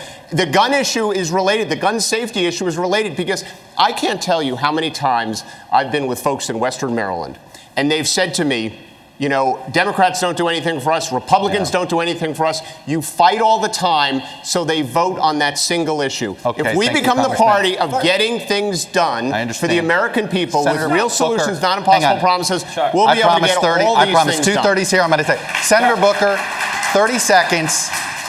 How do you deal with Mitch McConnell? You've been in the Senate. You can't get bills on the floor right now with Mitch McConnell. Presidents can't do it. Is President Booker going to get his bills on the floor with Senator McConnell? You know, when I got to the United States Senate, going back to what de Blasio said, as an African-American man in an African-American dominated community, I knew one of the biggest issues was criminal justice reform. From police accountability to dealing with the fact that we have a nation that has more African-Americans under criminal supervision than all the slaves in 1850. And when I got to the Senate, people told me we could not get a comprehensive criminal justice reform bill done. And as my colleagues in the Senate know, I fought on that bill from the day I got to the Senate, built coalitions across the aisle, and today we passed the First Step Act. It's not as far as I want to go, but thousands of people will be liberated. I've taken on tough problems people said we cannot achieve, and I've been able to get things accomplished. Thank you, Senator Booker. Rachel's got the next question. Hold on, Governor, you're going to be happy with where we go. Governor Inslee, this next question is to you. You got me? Rachel. You got me? You have staked your candidacy on the issue of climate change. It is first, second, and third priority for you. You said it's all the issues. Let's get specific. We're here in Miami, which is already experiencing serious flooding on sunny days as a result of sea level rise. Parts of Miami Beach and the Keys could be underwater in our lifetimes. Does your plan save Miami? Yes, first by taking away the filibuster from Mitch McConnell to start with. We have to do that. Look at, we are the first generation to feel the sting of climate change, and we are the last that can do something about it. Our towns are burning, our fields are flooding, Miami is inundated. And we have to understand this is a climate crisis, an emergency, and it is our last chance in the administration next one to do something about it. And we need to do what I've done in my state. We've passed a 100% clean electrical grid bill. We now have a vision statement, and my plan has been called the gold standard of putting people to work. But the most important thing on this, and the biggest decision for the American public, is who's going to make this the first priority. And I am the candidate and the only one who's saying this has to be the top priority of the United States, the organizing principle to mobilize the United States so that we can do what we've always done, lead the world and invent the future and put 8 million people to work. Governor, that's what we're going to do. Governor, Congressman O'Rourke, you've also put out a big climate change plan from your campaign. You want some big changes in a pretty short period of time, including switching to renewable energy, pushing to replace gas-powered cars in favor of electric ones. What's your message to a voter who supports the overall goal of what you're trying to do, but suddenly feels as if government's telling them how to live and ordering them how to live? What is that balance like? I think you've got to bring everybody in to the decisions and the solutions to the challenges that we face. That's why we're traveling everywhere, listening to everyone. We were in Pacific Junction, a town that had never meaningfully flooded before, just up against the Missouri River in Iowa. And every home in that community had flooded. There were farms just outside of Pacific Junction that were effectively lakes. Those farmers already underwater in debt. Their markets closed to them by a trade war under this administration, and now they don't know what to do. We in our administration are going to fund resiliency in those communities, in Miami, in Houston, Texas, those places that are on the front lines of climate change today. We're going to mobilize $5 trillion in this economy over the next 10 years. We're going to free ourselves from a dependence on fossil fuels, and we're going to put farmers and ranchers in the driver's seat, renewable and sustainable agriculture to make sure that we capture more carbon out of the air and keep more of it in the soil, paying farmers for the environmental services that they want to provide. If all of us does all that we can, then we're going to be able to keep this planet from warming another 2 degrees Celsius and ensure that we match what this country can do and live up to our promise and our potential. 30 seconds, Secretary Castro. Who pays for the mitigation to climate, whether it's building seawalls, for people that are perhaps living in places that they shouldn't be living? Is this a federal government issue that needs to do that? Do they have to move these people? What do you do about that where maybe they're building a house someplace that isn't safe? Who pays to build that house? And how much should the government be bailing them out? Well, I don't think that represents the vast majority of the issue. In fact, my first visit after I announced my candidacy wasn't to Iowa or New Hampshire, it was to San Juan, Puerto Rico. Because people should know that if I'm elected president, everybody will count. And I'm one of the few candidates in this race with executive experience, with a track record of getting things done. When I was mayor of San Antonio, we moved our local public utility. We began to shift it from coal-fired plants to solar and other renewables, and also created more than 800 jobs doing that. And when I was HUD Secretary, we worked on the National Disaster Resilience Competition to invest in communities that were trying to rebuild from natural disasters in a sustainable way. Okay. That's the way that we're going to help make sure that we're all safer in the years to come and that we combat climate change. And if I'm elected president, the first thing that I would do, like Senator Klobuchar also has said, is sign an executive order recommitting us to the Paris Climate Accord so that we lead again. Congressman Ryan, I got a full question for you here, which is simply this. There are a lot of the climate plans include pricing carbon, taxing carbon in some way. This type of proposal has been tried in a few places, whether it's Washington State, where voters voted it down. You've had the yellow vest movement. We had in Australia one party get rejected out of fear of the cost of climate change sort of being put on the backs of the consumer. If pricing carbon is just politically impossible, how do we pay for climate mitigation? Well, there's a variety of different ways to pay. We talk about different ways of raising revenue, and I think we've got to build our way out of this and grow our way out of it. But let me just talk real quick to the previous question about real politics. We could talk about climate, we could talk about guns, we could talk about all of these issues that we all care about. We have a perception problem with the Democratic Party. We are not connecting to the working class people in the very states that I represent, in Ohio, in the industrial Midwest. We've lost all connection. That we have got to change the center of gravity of the Democratic Party from being coastal and elitist and Ivy League, which is the perception, to somebody from the forgotten communities that have been left behind for the last 30 years, to get those workers back on our side so we can say we're going to build electric vehicles, we're going to build solar panels. But if you want to beat Mitch McConnell, this better be a working class party if you want to go into Kentucky and take his rear end out. And if you want to take Lindsey Graham out, you got to have a blue collar party that can go into the textile communities in South Carolina. Thank so you. all I'm saying here. Thank you, Congressman Ryan. All I'm saying here. Thank you, Congressman Ryan. All I'm saying is here, if we don't address that fundamental problem with our connection to workers, white, black, brown, gay, straight, working class people, none of this is going to get done, Chuck. Thank you very much. We're going to keep moving. Congressman Delaney, I'm going to get to you. I introduced the only bipartisan carbon tax bill in the Congress. All right. 30 seconds, go. All the economists agree that a carbon pricing mechanism works. You just have to do it right. You can't put a price on carbon, raise energy prices, and not give the money back to the American people.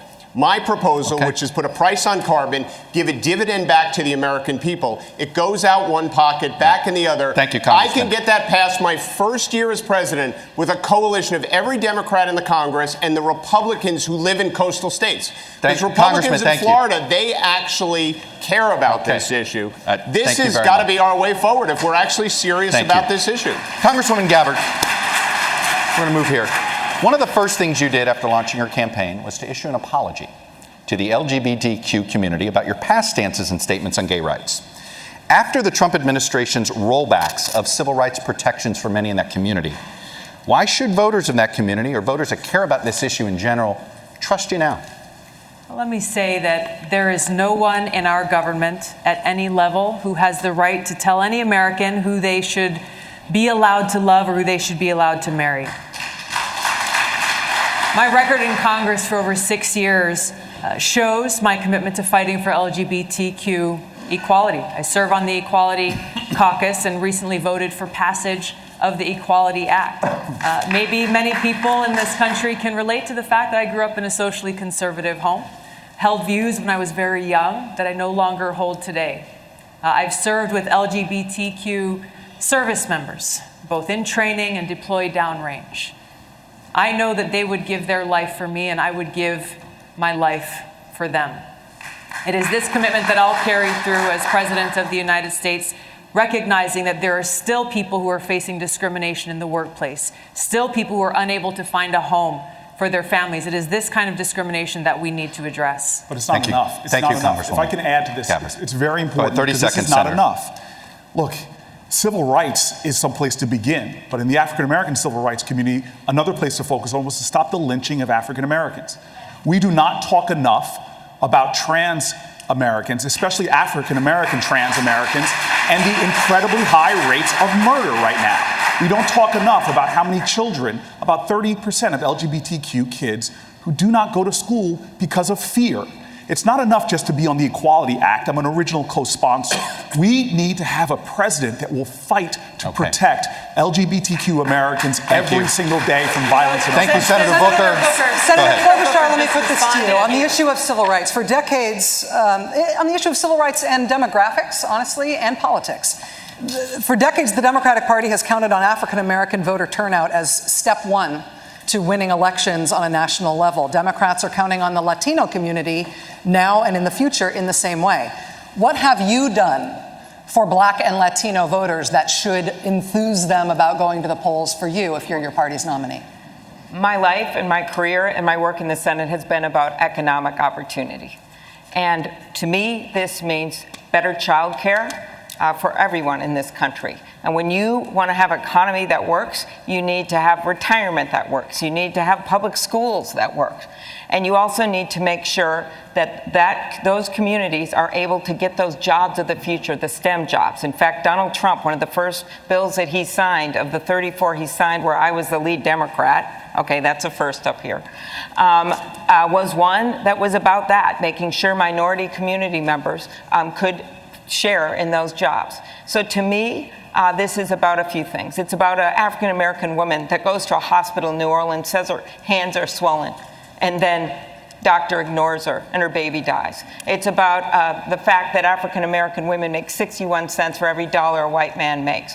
So in short, we need to, one, and I will do this in my first 100 days as president, We will work to make sure everyone can vote at this table. Everyone can vote in this country. And we will also go to the next step of criminal justice reform. Senator Booker and I worked on that First Step Act, but we should go to the Second Step Act, which is to help all our communities across the Senator, country. thank you very much. 30-second follow-up to you. Secretary Castro, this is a 70% Latino city here in Miami. You are the only Latino Democrat who is running this year in the presidential race. Is that enough of an answer? What Senator Klobuchar is describing there, an economic justice agenda, is that enough to mobilize Latino voters to stand with the Democratic Party in a big way? Well, I also think that we have to recognize racial and social justice. And, I was in Charleston not too long ago, and I remembered that Dylan Roof went to the Mother Emanuel AME Church, and he murdered 9 people who were worshiping, and then he was apprehended by police without incident. Well, but what about Eric Garner and Tamir Rice and Laquan McDonald and Sandra Bland and Pamela Turner and Antonio Arce? I'm proud that I'm the only candidate so far that has put forward legislation that would reform our policing system in America and make sure that no matter what the color of your skin is, that you're treated the same, including Latinos who are mistreated too oftentimes by police. Secretary Castro, thank you. Let me go over to Lester Holt, who's got a question, I believe, a viewer question. I'm over here, Chuck. Thanks. We ask voters from across the country to submit their questions to the candidates. Let me read one now. This comes from John in New York, who submitted this question. He asks, does the United States have a responsibility to protect? In the case of genocide or crimes against humanity, do we have a responsibility to intervene, to protect people threatened by their governments, even when atrocities do not affect American core interests? I'd like to direct that question to Congressman O'Rourke. John, I appreciate the question. The answer is yes, but that action should always be undertaken with allies and partners and friends. When the United States presents a united front, we have a much better chance of achieving our foreign policy aims and preventing the kind of genocide to which you refer, the kind of genocide that we saw in Rwanda, the kind of genocide we want to stop going forward. But unfortunately, under this administration, President Trump has alienated our allies and our friends and our alliances. He's diminished our standing in the world, and he's made us weaker as a country, less able to confront challenges, whether it's Iran or North Korea or Vladimir Putin in Russia, who attacked and invaded our democracy in 2016, and who President Trump has offered another invitation to do the same. He's embraced strongmen and dictators at the expense of the great democracies. As president, I will make sure that we live our values in our foreign policy. I will ensure that we strengthen those alliances and partnerships and friendships and meet any challenge that we face together. That makes America stronger. What about the War Powers Act? Congressman O'Rourke, thank you. What about the War Powers Act being a part of that equation? With deep respect to the congressman, look, we've learned of painful lessons as Americans, that we've gone to war without congressional authorization. And look, this is very personal for me. I know the cost of war. My dad served in the Pacific in World War II in the U.S. Army. Battle of Okinawa, had half his leg blown off, and he came home with scars, both physical and emotional, and he did not recover. He spiraled downward, and he ultimately took his own life. And that battle didn't kill him, but that war did. And look, even in the humanitarian crisis, and I think we should be ready, Congressman, to intervene. God forbid there is a genocide, but not without congressional approval. Democrats and Republicans, both in the Congress, have not challenged presidents and have let them get away with running the military without the congressional approval. We learned a lesson in Vietnam we seem to have forgotten. And the decisions have to be made by the United States Congress. I want to pick in up the on this name point, of the and I want to people. put this to Congressman Ryan. Today, the Taliban claimed responsibility for killing 2 American service members in Afghanistan. Leaders as disparate as President Obama and President Trump have both said that they want to end U.S. involvement in Afghanistan, but it isn't over for America. Why isn't it over? Why can't presidents of very different parties and very different temperaments get us out of there? And how could you? I appreciate that question. So I've been in Congress 17 years. And 12 of those years, I've sat on the Armed Services Committee, either the Defense Appropriations Committee or the Armed Services Committee. And the lesson that I've learned over the years is that you have to stay engaged in these situations. Nobody likes it. It's long. It's tedious. But right now we have, so I would say we must be engaged in this. We must have our State Department engaged. We must have our military engaged to the extent they need to be. But the reality of it is this president doesn't even have people appointed in the State Department to deal with these things. Whether we're talking about Central America, whether we're talking about Iran, whether we're talking about Afghanistan, we've got to be completely engaged. And here's why. Because these flare-ups distract us from the real problems in the country. If getting drones shot down for $130 million because the president is distracted, that's $130 million that we could be spending in places like Youngstown, Ohio, or Flint, Michigan, or rebuilding. Congresswoman Gabbard, I'm going to give you 30 seconds, actually, to jump off what he said. He described engagement as the problem. Is that what you will tell the parents of those 2 soldiers who were just killed in Afghanistan? Well, we just have to be engaged. As a soldier, I will tell you that answer is unacceptable. We have to bring our troops home from Afghanistan. We are in a place in Afghanistan where we have lost so many lives. We've spent so much money that's coming out of every one of our pockets, money that should be going into communities here at home, meeting the needs of the people here at home. We are no better off in Afghanistan today than we were when this war began. This is why it's so important to have a president and commander-in-chief who knows the cost of war and who's ready to do the job on day one. I am ready to do that job when I walk into the Oval Office. Thank you very much. Listen, I'm going to go down the line. I'm going to go down the line here. Well, you know what? You felt like she was responding. You get 30 seconds. Go. Good man. Fair enough. I appreciate that. I hear what you're saying.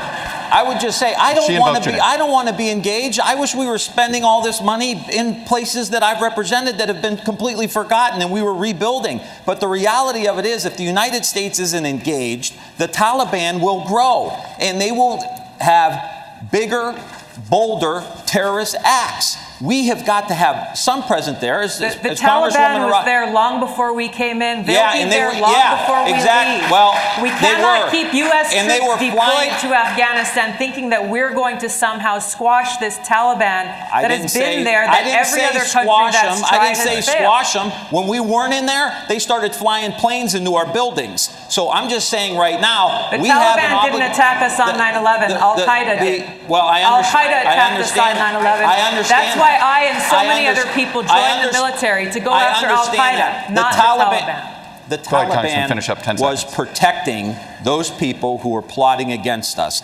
All I'm saying is, if we want to go into elections and we want to say that we got to withdraw from the world, that's what President Trump is saying. We can't. I would love for us to. Protecting Al-Qaeda right now in Saudi Arabia. I want to go down the line here, finish up foreign policy. It's a simple question. What is the biggest threat to who is the geopolitical threat to the United States? Just give me a one-word answer, Congressman Delaney. Could you repeat the question? Greatest geopolitical threat to the United States right now, Congressman Delaney? Well, the biggest geopolitical challenge is China, but the biggest geopolitical threat remains nuclear weapons. Okay. Right? So those are different questions. Totally get it. Go ahead, Governor Inslee. The biggest threat to the security of the United States is Donald Trump, and there's no question. Okay. Congresswoman Gabbard. The greatest geopolitical threat. The greatest threat that we face is the fact that we are at a greater risk of nuclear war today than ever before in history. Senator Two Klobuchar. threats: economic threat, China, but our major threat right now is what's going on in the Mideast with Iran. If we don't get our try to keep it at slimmer than what we've been going here. One or two words. Our existential threat is climate change. We have to confront it before it's too late. Senator Warner. Climate change. Yeah. Senator Booker. Nuclear proliferation and climate change. Secretary Castro. Say China and climate change. Congressman Ryan. China, without a question, they're wiping us around the world economically. And Mr. Mayor. Russia, because they're trying to undermine our democracy, and they've been doing a pretty damn good job of it. We need to stop them. All right. Well, thank you for that wide variety of answers. And I mean that. No, I mean that that's what this debate is about. This is the best part of a debate like this. Congressman O'Rourke. Special Counsel Robert Mueller's report outlines multiple instances of potential criminal behavior by President Trump. House Speaker Pelosi has publicly and privately resisted any move toward impeachment in the House. If the House chooses not to impeach, as president, would you do anything to address the potential crimes that were outlined in Mr. Mueller's report? Yes, and I'll tell you why. How, by the way, if the answer is yes? One of the most powerful pieces of art in the United States Capitol is the Trumbull painting of General George Washington resigning his commission to the Continental Congress, at the height of his power, submitting to the rule of law and the will of people. That has withstood the test of time for the last 243 years. If we set another precedent now, that a candidate who invited the participation of a foreign power, a president who sought to obstruct the investigation into the invasion of our democracy, if we allow him to get away with this with complete impunity, then we will have set a new standard. And that is that some people, because of the position of power and public trust that they hold, are above the law. And we cannot allow that to stand. So we must begin impeachment now so that we have the facts and the truth, and we follow them as far as they go and as high up as they reach, and we save this democracy. And if we've not been able to do that in this year or the year that follows, and under my administration, our Department of Justice will pursue these facts and ensure that there are consequences, there is accountability, and there is justice. It's the only way that we save this country. Thank you, Congressman O'Rourke. Congressman Delaney, because of the accountability issues that Congressman O'Rourke was just describing there, and the real political landscape in which Nancy Pelosi is saying that impeachment will not be pursued in the House, it raises the prospect, and the Mueller report raises the prospect, that President Trump could be prosecuted for some of those potential crimes down the line. No U.S. president has ever been prosecuted for crimes after leaving office. Do you believe that President Trump could or should be the first? I guess there's always a first. Should he be? I don't think anyone's above the law. I don't think anyone is above the law, including a president. I support Speaker Pelosi's decisions that she's making in the House of Representatives right now as Speaker. I think she knows more about the decision as to whether to impeach the president than any of the 2020 candidates combined. Conceded. So, on the but issue of prosecution. I do think no one's above the law, and this president, who is lawless, should not be above the law. But I will tell you, Rachel, the one thing when you're out doing as much campaigning as I've done, 400 events, all 99 counties in Iowa, this is not the number one issue the American people ask us about.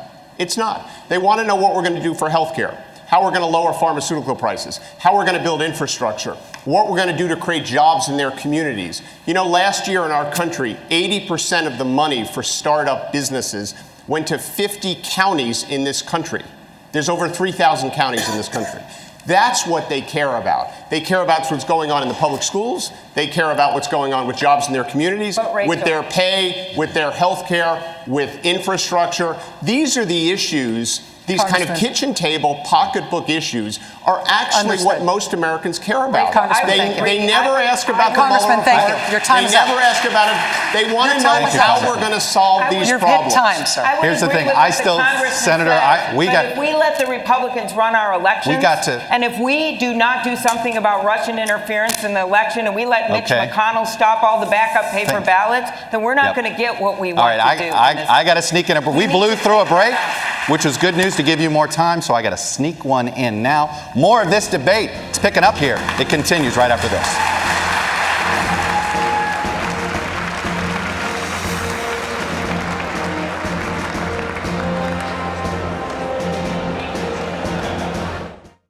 Don't miss night 2 of the Democratic debate as 10 more candidates battle it out tomorrow at 9 Eastern on NBC, MSNBC, and Telemundo.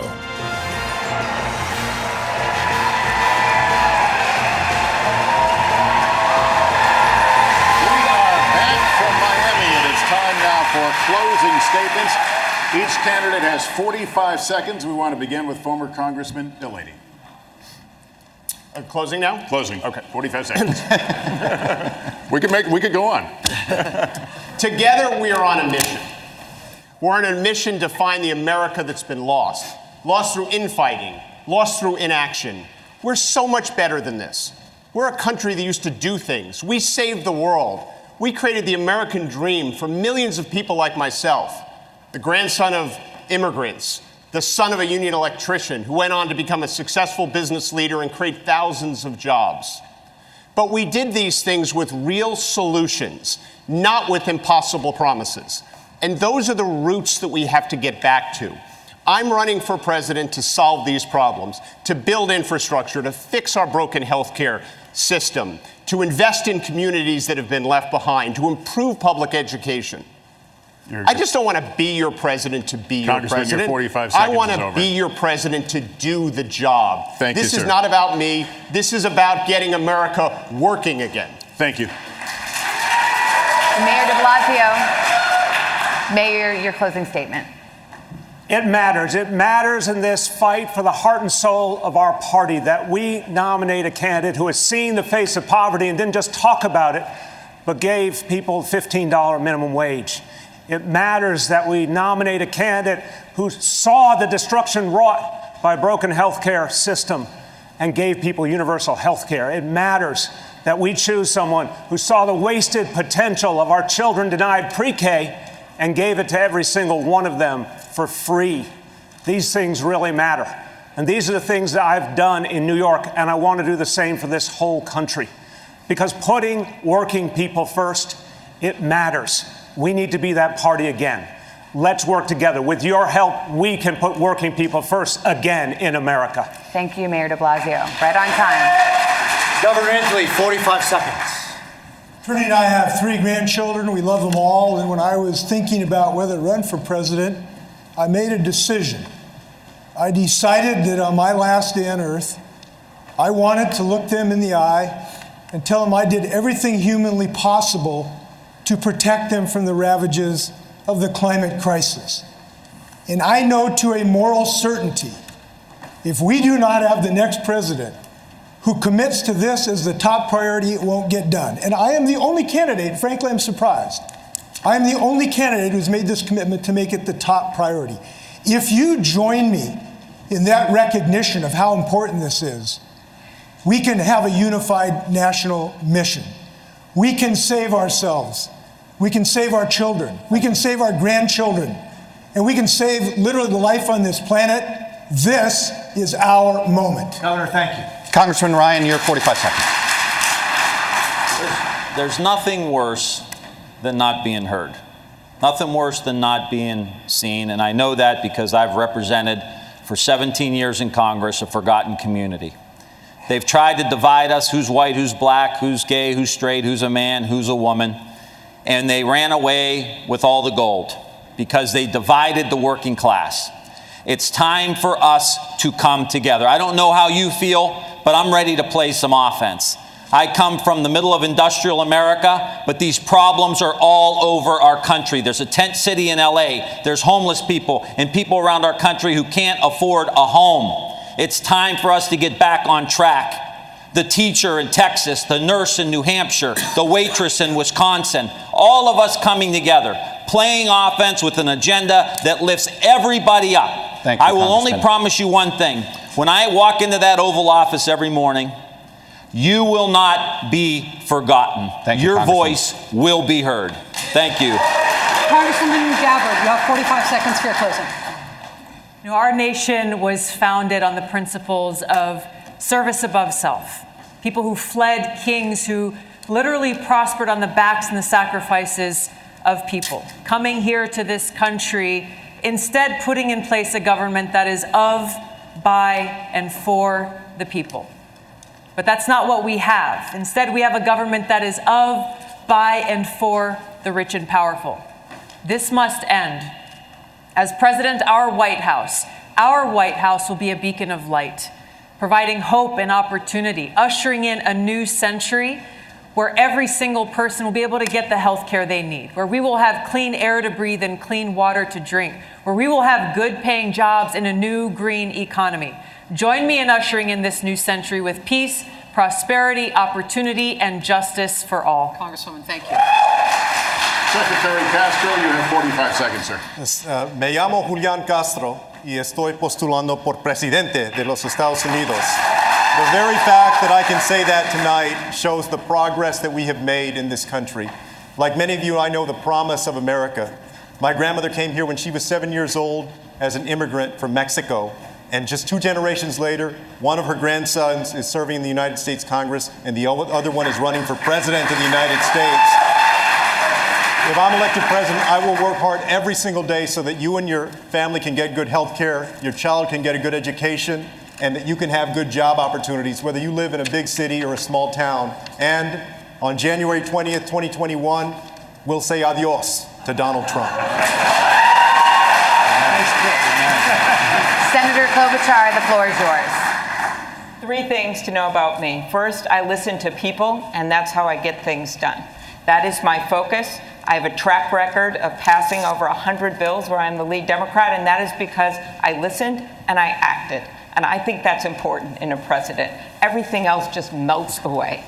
Secondly, I'm someone that can win and beat Donald Trump. I have won every place, every race, and every time. I have won in the reddest of districts, ones that Donald Trump won by over 20 points. I can win in states like Wisconsin and Iowa and in Michigan. And finally, I am not the establishment party candidate. I've got respect, but I'm not that person.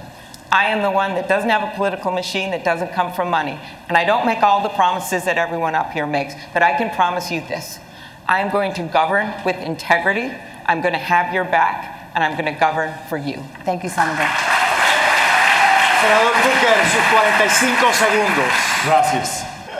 50 years ago this month, my family moved into the town I grew up in because after being denied a house because of the color of their skin, it was activists, mostly white activists, that stood up and fought for them.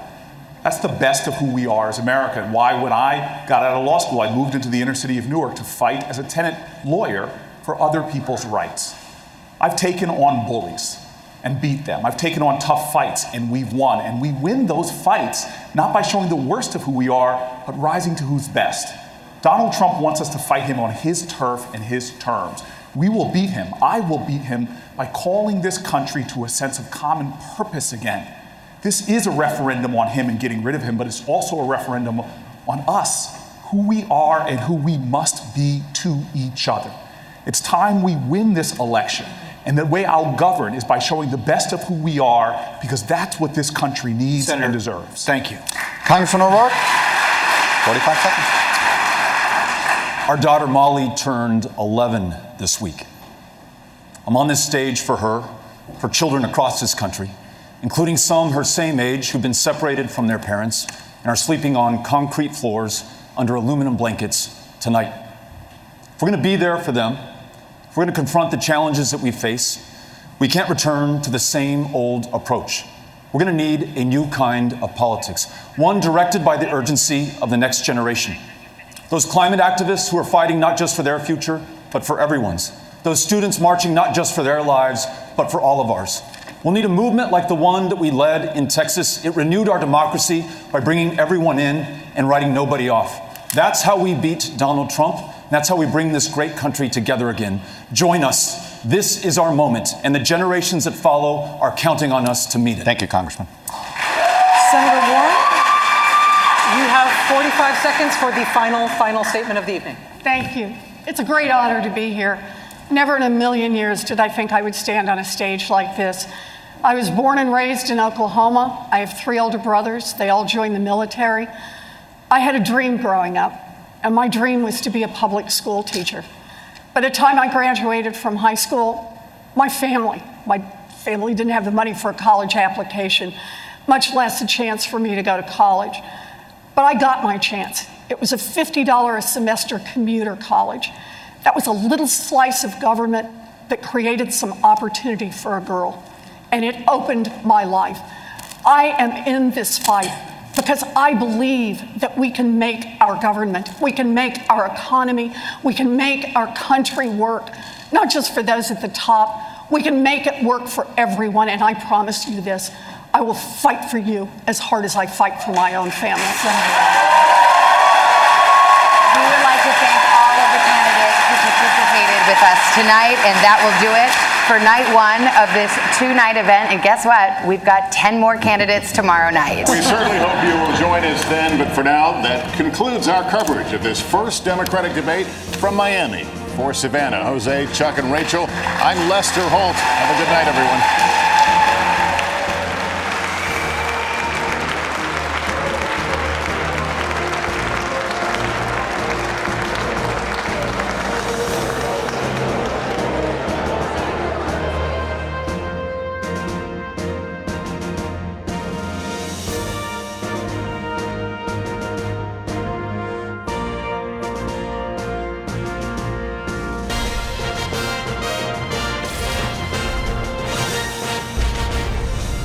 Good evening, everyone. I'm Morgan Radford, and welcome to special post-debate coverage of the first Democratic debate of the 2020 election cycle right here on NBC News Now.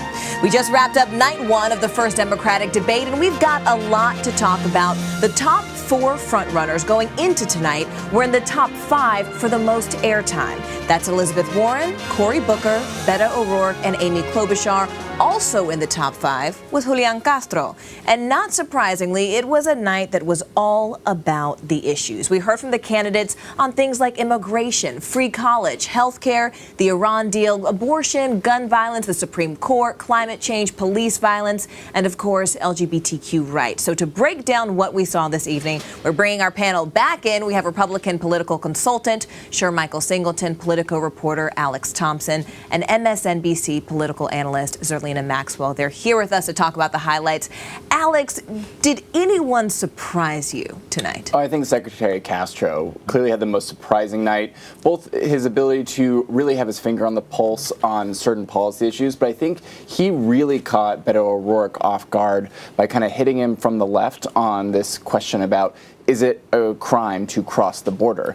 Clearly, Secretary Castro had done prep work. He knew Beto's record specifically, so he entered the night prepared to attack Beto on that issue, and Beto did not seem ready. He got very specific about repealing Section 1325 and saying, let's not just focus exclusively on asylum. It was also interesting because if you looked at Google, they said that the Google search for Julian Castro increased 2,400%, and that was just since the debate started. Right. Sure, Michael, was he the breakout star? I said it earlier, and I am glad I did. I knew he was going to be the guy. I've been following this guy, and you look at the specifics. He was able to do what I would argue Elizabeth Warren didn't even do as effectively as I thought she could. Talk about very detailed policies in a way where the average person watching, I get this. This makes sense, and I know how it's going to impact me. This was a great night for him. It was interesting because I think we saw Elizabeth Warren brought the passion, but Castro seemed to really bring the policy. Right. I mean, it's tough in 60 seconds to do both, right? And I think that he prepared for exactly that. I also think that he had the benefit of, people not necessarily telling the difference between him and his brother, right? I mean, his twin brother, it's funny. Joaquin. It's funny, but let's be clear. I think people were like, okay, so this is Julian, not Joaquin, and this is what he's about. I think that was when you're new to people, I think that it's actually you have low expectations and you can surpass them, whereas Elizabeth Warren went in with sky high expectations because she's the one who's been rising up to the double digits into the top tier. So I think they had different challenges, and I think that her passion did come through. She already has a substance. She doesn't need to really necessarily do the substance in this debate because she already has that as her tagline. I have a plan for that. But I don't think she moved the needle as much as I would argue she should have. She could have. Maybe not should have. I think in she this should moment. have. I mean, because look, let's be honest. Her goal and objective should be to be on the same debate stage as Bernie Sanders, as Joe Biden, as Mayor Pete, as Kamala Harris. Right. I'm not necessarily sure that we'll see a 5 or 10 point bump from her performance tonight. Why? What did she not do? Well, look, I think a lot of people were anticipating a lot of energy coming from Elizabeth Warren. I would argue you saw more energy coming from Mayor Bill de Blasio than you did from Elizabeth Warren, Even Delaney brought I would say exactly, he really did. So I think a lot of people sort of saw her. She was the front runner on that stage tonight among all of those competitors, and she didn't, in my opinion, quite meet the mark as far as the expectations that I had set for her from what we've seen so far over the past several weeks. Well, speaking of that, one thing is they were high expectations. I think that's because she was the front runner, right? So she's in the center of the stage. All the fire is aimed at her. Right. So I feel like all she had to do tonight was not mess up. And she did that. When you have momentum in this presidential campaign, that can continue as long as you don't have a major screw up or gaffe. Alex, I want to get your perspective on this because when I posted the question to Twitter about what they wanted to hear, Raymond D said, did any candidate miss their opportunity to stand out? I think Amy Klobuchar did fail. I think Governor Inslee failed. I think they both had their little moments. They're going to be able to really push it forward, but they're in this sort of tier where they might not even qualify for the next round of debates in September, October. They need moments in order to catch fire, in order to get to the 130,000 mark. I think Amy Klobuchar did have a little bit of a moment where she called out Governor Inslee for sort of mansplaining.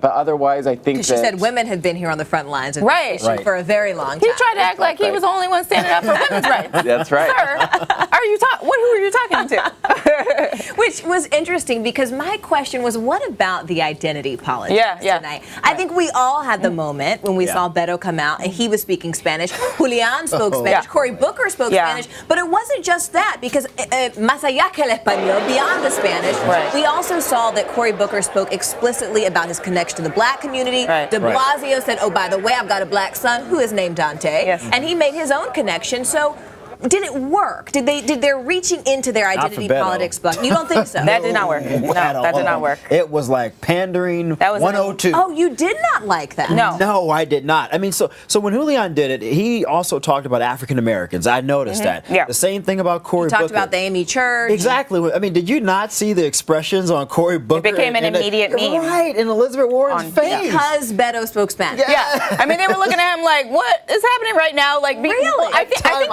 I think the reason why is because he jumped right to it, right? It's not like he was like, hi, I'm Beto. He just like jumped right to the Spanish. And, you know, people who know Spanish on Twitter were like, he didn't even answer the question in Spanish. So if you're going to deploy the Spanish, I'm going to answer the question. As someone with raíces caribeñas, I'm going to say that he did speak Spanish, and I felt he did, but that was the moment when my phone started blowing up. My mom's like, oh, wow, está hablando español. I'm like, yeah, this is wild. And so for me, I was trying to think, when have we seen someone do it with that degree of fluidity? And to me, I do think it felt like in some cases pretty good. A marker of inclusion. Tim Kaine was pretty good at Spanish. He's fluent. I'm not saying that it was a good thing that he was doing that and that they were playing off of the fact that he was fluent in Spanish. I don't think necessarily playing identity politics in a way that can appear like pandering is a good thing. I think there's a different way to do it. It can be completely authentic. You can show up and say, I'm a white guy named Robert O'Rourke, right? And then you can talk about the issues that impact communities of color. But you don't have to necessarily, because I think, you know, he benefits from the fact that his nickname is Beto.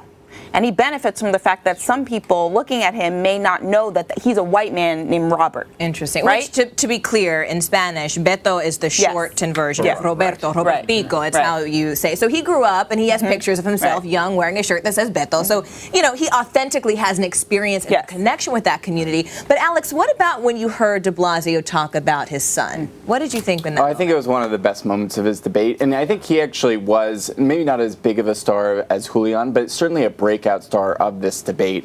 I think he really resonated, whether or not it was on private insurance or was on identity, or when he was talking about his father's suicide, which I think, you know, he had a few good moments that I think really would resonate with all the different parts of the Democratic Party base. And Michael, let me get your perspective too on Cory Booker, because Cory Booker spoke very candidly about being African American and frequently said, my community, my community. Do you think he made people feel comfortable that he could also be everyone's president? I mean, I think so, because from Cory Booker's perspective, he mentioned that when his parents moved into a certain neighborhood, he said it was white activists that sort of came to his parents' defense, if you will. So I think he did try to bring two different coalitions together, but I have to be honest, I was a bit disappointed that more candidates did not speak more directly on gun violence. And when they did, they spoke about assault rifles, but when you look at the African American community, most gun violence is by pistol. I was also disappointed that none of the candidates seemed to be prepared to answer the question directly about how would you deal with Mitch McConnell controlling the Senate. These are some great ideas. Well, Elizabeth Warren did address that. I don't think she. You didn't like her answer. I think she talked around it. Interesting. But she didn't directly answer it. These are great ideas, but the reality is, if you get elected next year, Mitch McConnell is still the majority leader. None of these things are going to come to fruition. There's still something that happens after November 2020. Okay, well, there's a lot more to talk about here, and we heard from the candidates about where they stand on immigration, college, healthcare, abortion, and many other issues. Take a look at some of these highlights. A new democracy that is revived because we returned power to the people. No PACs, no gerrymandering. What's been missing is courage. Courage in Washington to take on the giants. I would do several things, starting with something we should have done a long time ago, which is to pass the Equal Rights Amendment. Who here would abolish their private health insurance in favor of a government-run plan? Just a show of hands, start off with. All right, well. It should not be an option in the United States of America for any insurance company to deny women coverage for their exercise of their right of choice. I just want to say there's 3 women up here that have fought pretty hard for a woman's right to choose. So I'll start with that. For all the American citizens out there who feel you're falling behind, who feel the American dream's not working for you, the immigrants didn't do that to you. I don't think we should conduct foreign policy in our bathrobe at 5 in the morning, which is what he does. If you need a license to drive a car, you should need a license to buy and own a firearm. We have to treat it like a public health emergency. That means bring data to bear, and it means make real change in this country, whether it's politically popular or not. My first visit after I announced my candidacy wasn't to Iowa or New Hampshire, it was to San Juan, Puerto Rico. Because people should know that if I'm elected president, everybody will count. I've served with LGBTQ service members, both in training and deployed downrange. I know that they would give their life for me, and I would give my life for them. We need to have a president that will fight to protect LGBTQ Americans every single day. On January 20th, 2021, we'll say adios to Donald Trump. Mayor Wade Messam of Miramar, Florida, is also running for president, but did not qualify to be on the debate stage tonight with the other Democratic candidates hoping to challenge President Trump in 2020. He joins us now live from Miramar, Florida, to share his perspective. Mayor, thank you so much for being with us this evening and sharing your time with us. What was your initial reaction to tonight's debate? Did anything surprise you? Well, no, we've been out on the campaign trail for some time now, and just hearing some of the other candidates is pretty consistent with some of the messages that we've heard over the campaign. And speaking of that, I mean, you said you've been campaigning for some months now, and when you've been out there, you've been talking specifically to gun control and talking about things like eliminating the student debt. Did you agree with the candidates' points on those issues? Was there anyone who you felt like really was aligned with what your vision is? Well, I think my message is more unique. We could have talked. It would have been better to hear more about the student loan debt crisis in more detail, as well as gun violence. As was mentioned earlier, we highlight massive shootings, but every day there's neighborhood gun violence that takes place, and we need more solutions dealing with just the plight of what drives those type of decisions for killings across this country. And I think as candidates, we have to come specifically to deal with these everyday issues. So what is your specific solution to the gun violence issue? Well, the first thing in terms of everyday violence, we have to improve the conditions of everyday Americans, where they have hope, where they have opportunity for prosperity, so they're not turning to a life of crime that leads to violence. I think when we improve the daily lives of Americans, especially in the urban communities and in areas where we see a lot of gun violence, we'll see a reduction. It's more than just taking guns off the streets. It's really taking and giving them education, giving them opportunities, and giving them an environment where they can succeed.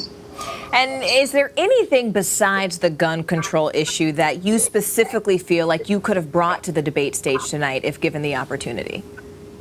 Well, one thing, there's a couple of things. First, I would have dealt more in terms of the student loan debt crisis. Being the first candidate to make that proposal to forgive the $1.5 trillion, I would have gone into those issues and would have made note how other candidates have also followed that lead and how that will benefit individuals that graduate from college with this crippling debt.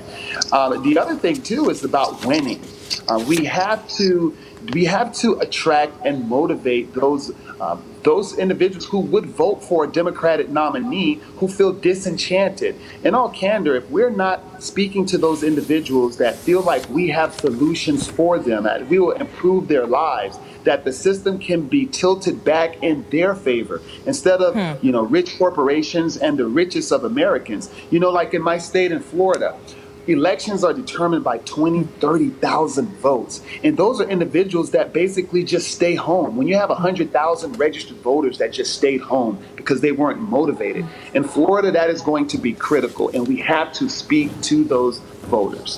So, Mayor, I want to ask you a question. I have to be honest, as I was walking in to do this show, someone stopped me in the hallway and they said, Morgan, at the end of the day, remember there can only be one. And they asked me, they said, if I could speak to the candidates, is there anyone who they would support if the answer was not them? Is there anyone based on the performance you saw tonight who you think you could get behind? Well, I think there's a lot more debates and discussions that needs to take place. I have a lot of respect for a lot of my fellow Democrats that are seeking the nomination, and any of us would be better than Donald Trump. So I think I'll have to speak that perhaps on one of the questions from the moderator after qualifying for one of the debates to answer that question. All right. Mayor Messam from Miramar, Florida, thank you so much for joining us this evening. It's been our pleasure speaking with you. Our pleasure. We're going to take a short break now, but stick with us. We'll be right back.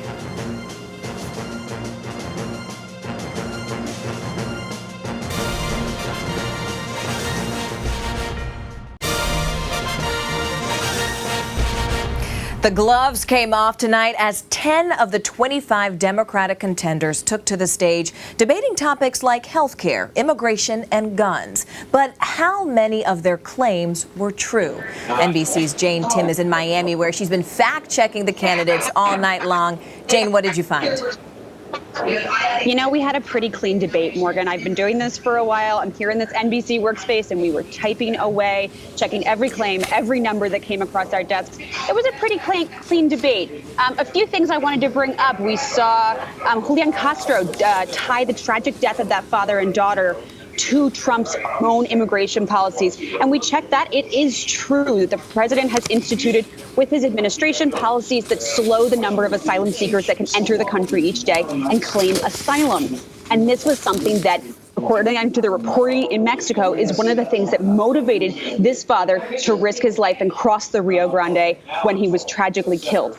A couple other things that came across my desk that I thought were interesting. Amy Klobuchar brought up that 2013 immigration bill, the Gang of Eight bill that we heard so much about years ago, and said it lowers the debt. She's really close here. It actually lowers the deficit, which does kind of lower the debt, but it doesn't tick down the debt the same way. It just means the debt rises at a lower rate than it would before. The big falsehood of the night, the big one that I saw as the standout thing worth fact-checking, was Beto O'Rourke saying that Purdue Pharma, the makers of OxyContin, had total impunity and had acted without any justice for their role in the narcotics and opioid crisis. The company has paid hundreds of millions of dollars in settlements. They're in court constantly fighting off these claims. He said they've never spent a night in jail. That's correct, but the overall claim of impunity, not exactly right. Wow, Jane, so that's a lot. Big Pharma, the deficit versus the debt, as well as immigration. Jane Tim, thanks so much for joining us this evening. As Jane mentioned, immigration was in focus tonight, a very hot topic, and it was the subject of a heated debate on stage that we saw between Beto O'Rourke and Julian Castro. They clashed over their immigration stances, and other candidates weighed in with their own opinions. Here are the highlights. Watching that image of Oscar and his daughter Valeria is heartbreaking.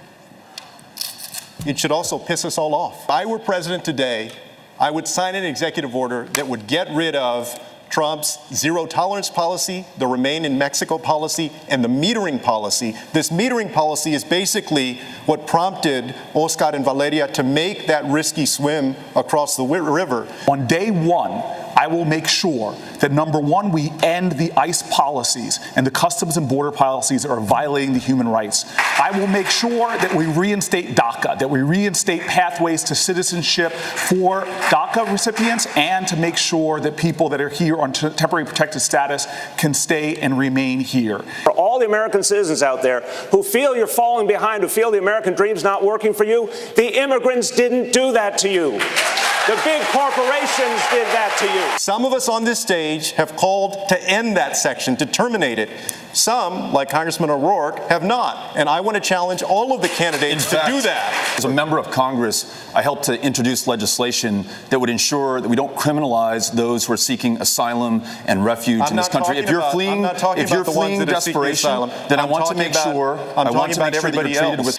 We have a situation right now where we need workers in our fields and in our factories. We need them to start small businesses. We need their ideas. And this president has literally gone backwards at a time where our economy needs immigrants. And so my proposal is to look at that 2013 bill that passed the Senate with Republican support, to upgrade that bill, to make it as good as possible and get it done.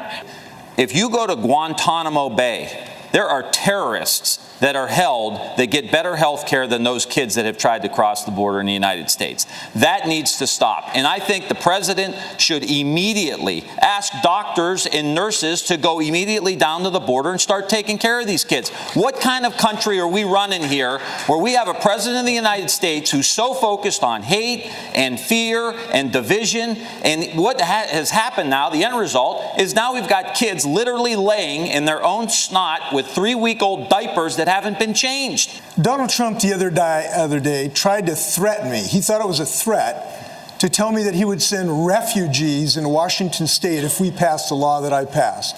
And I told him that's not a threat at all. We welcome refugees into our state. We recognize diversity as a strength. This is how we've built America. That tradition is going to continue if I'm president of the United States. So a lot there to unpack tonight. Let's go straight to Dasha Burns, who's watching the debate with a few college students from all across the country. Guys, I have a question for you just to start. I thought there was a really powerful moment when Amy Klobuchar was talking about gun control. And she said, just like with gun control and with gay rights, kids lead the way. Do you all feel like as students, the issues you care about most were addressed tonight?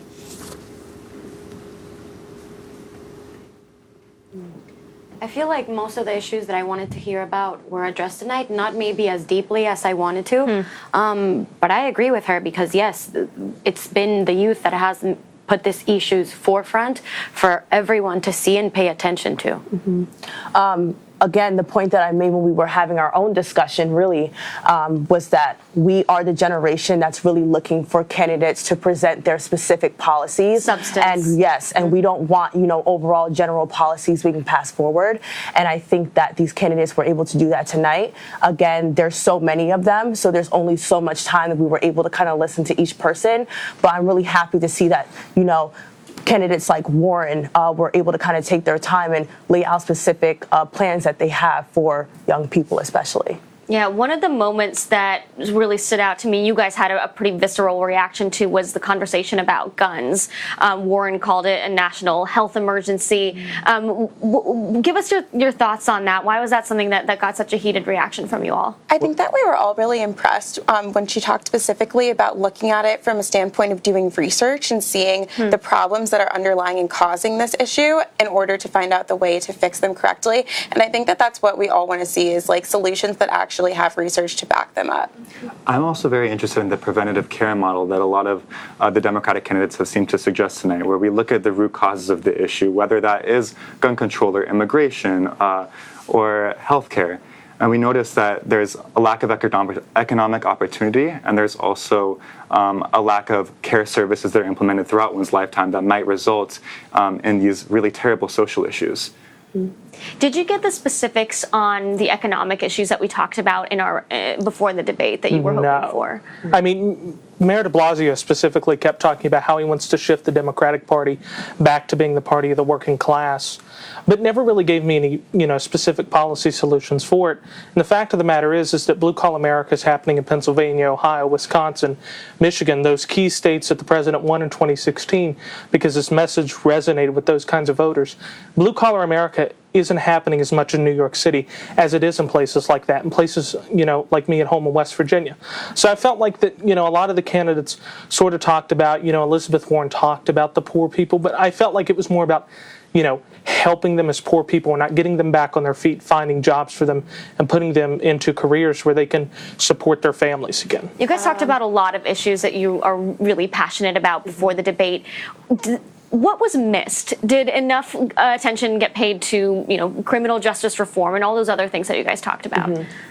But really quickly, I don't know if you mind, but just kind of going back to the point that you made about Elizabeth Warren, that's actually funny that you came up with that point, because I was going to say with Elizabeth Warren, she was kind of the only candidate that really focused on retraining those that are in these communities where these industries are dying, especially with the coal industry and how that conflicts with the movement of taking care of the environment, how we often have to try to balance the two, finding jobs or taking care of the environment and seeing what's going to happen in the future. So Elizabeth kind of talked about the Green New Deal, kind of helping those who are within these dying industries, helping them to retrain into newer industries. That way, they're not necessarily losing their jobs. They are simply moving into something else that would be able to help not only the economy, but to be able to help the environment. So that's actually a very interesting perspective. So what wasn't covered enough, and what do you want to see more of tomorrow night? I would be interested in hearing more about the actual effects of inclusive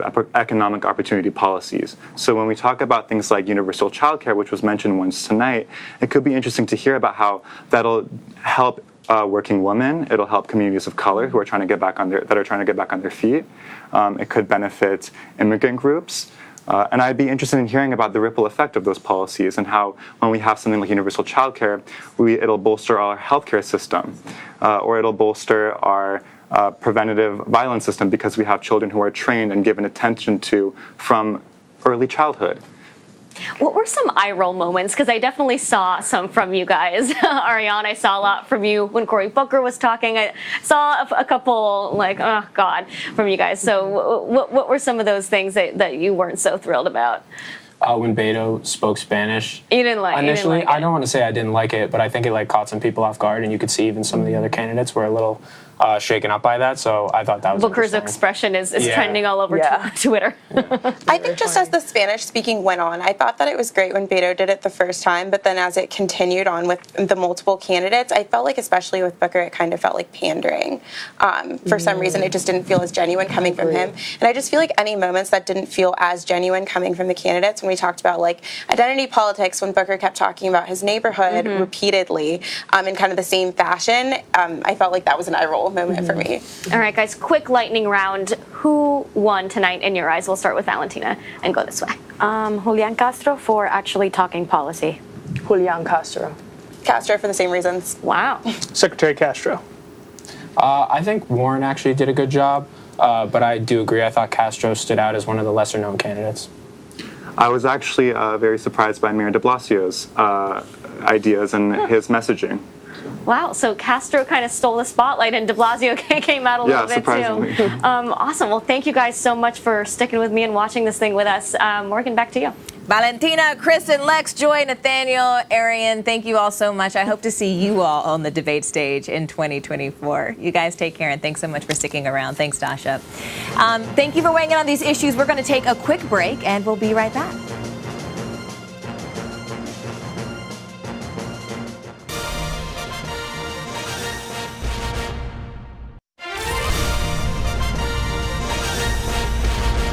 Thanks so much for joining us. I'm Morgan Radford, and welcome back to special coverage of the first Democratic presidential debate. Tonight, we heard a lot about health care. Even the candidates exchanged some zingers. We heard about Medicare for All, single payer. The candidates butted heads on stage tonight as they discussed their individual health care plans. Here are some of the highlights.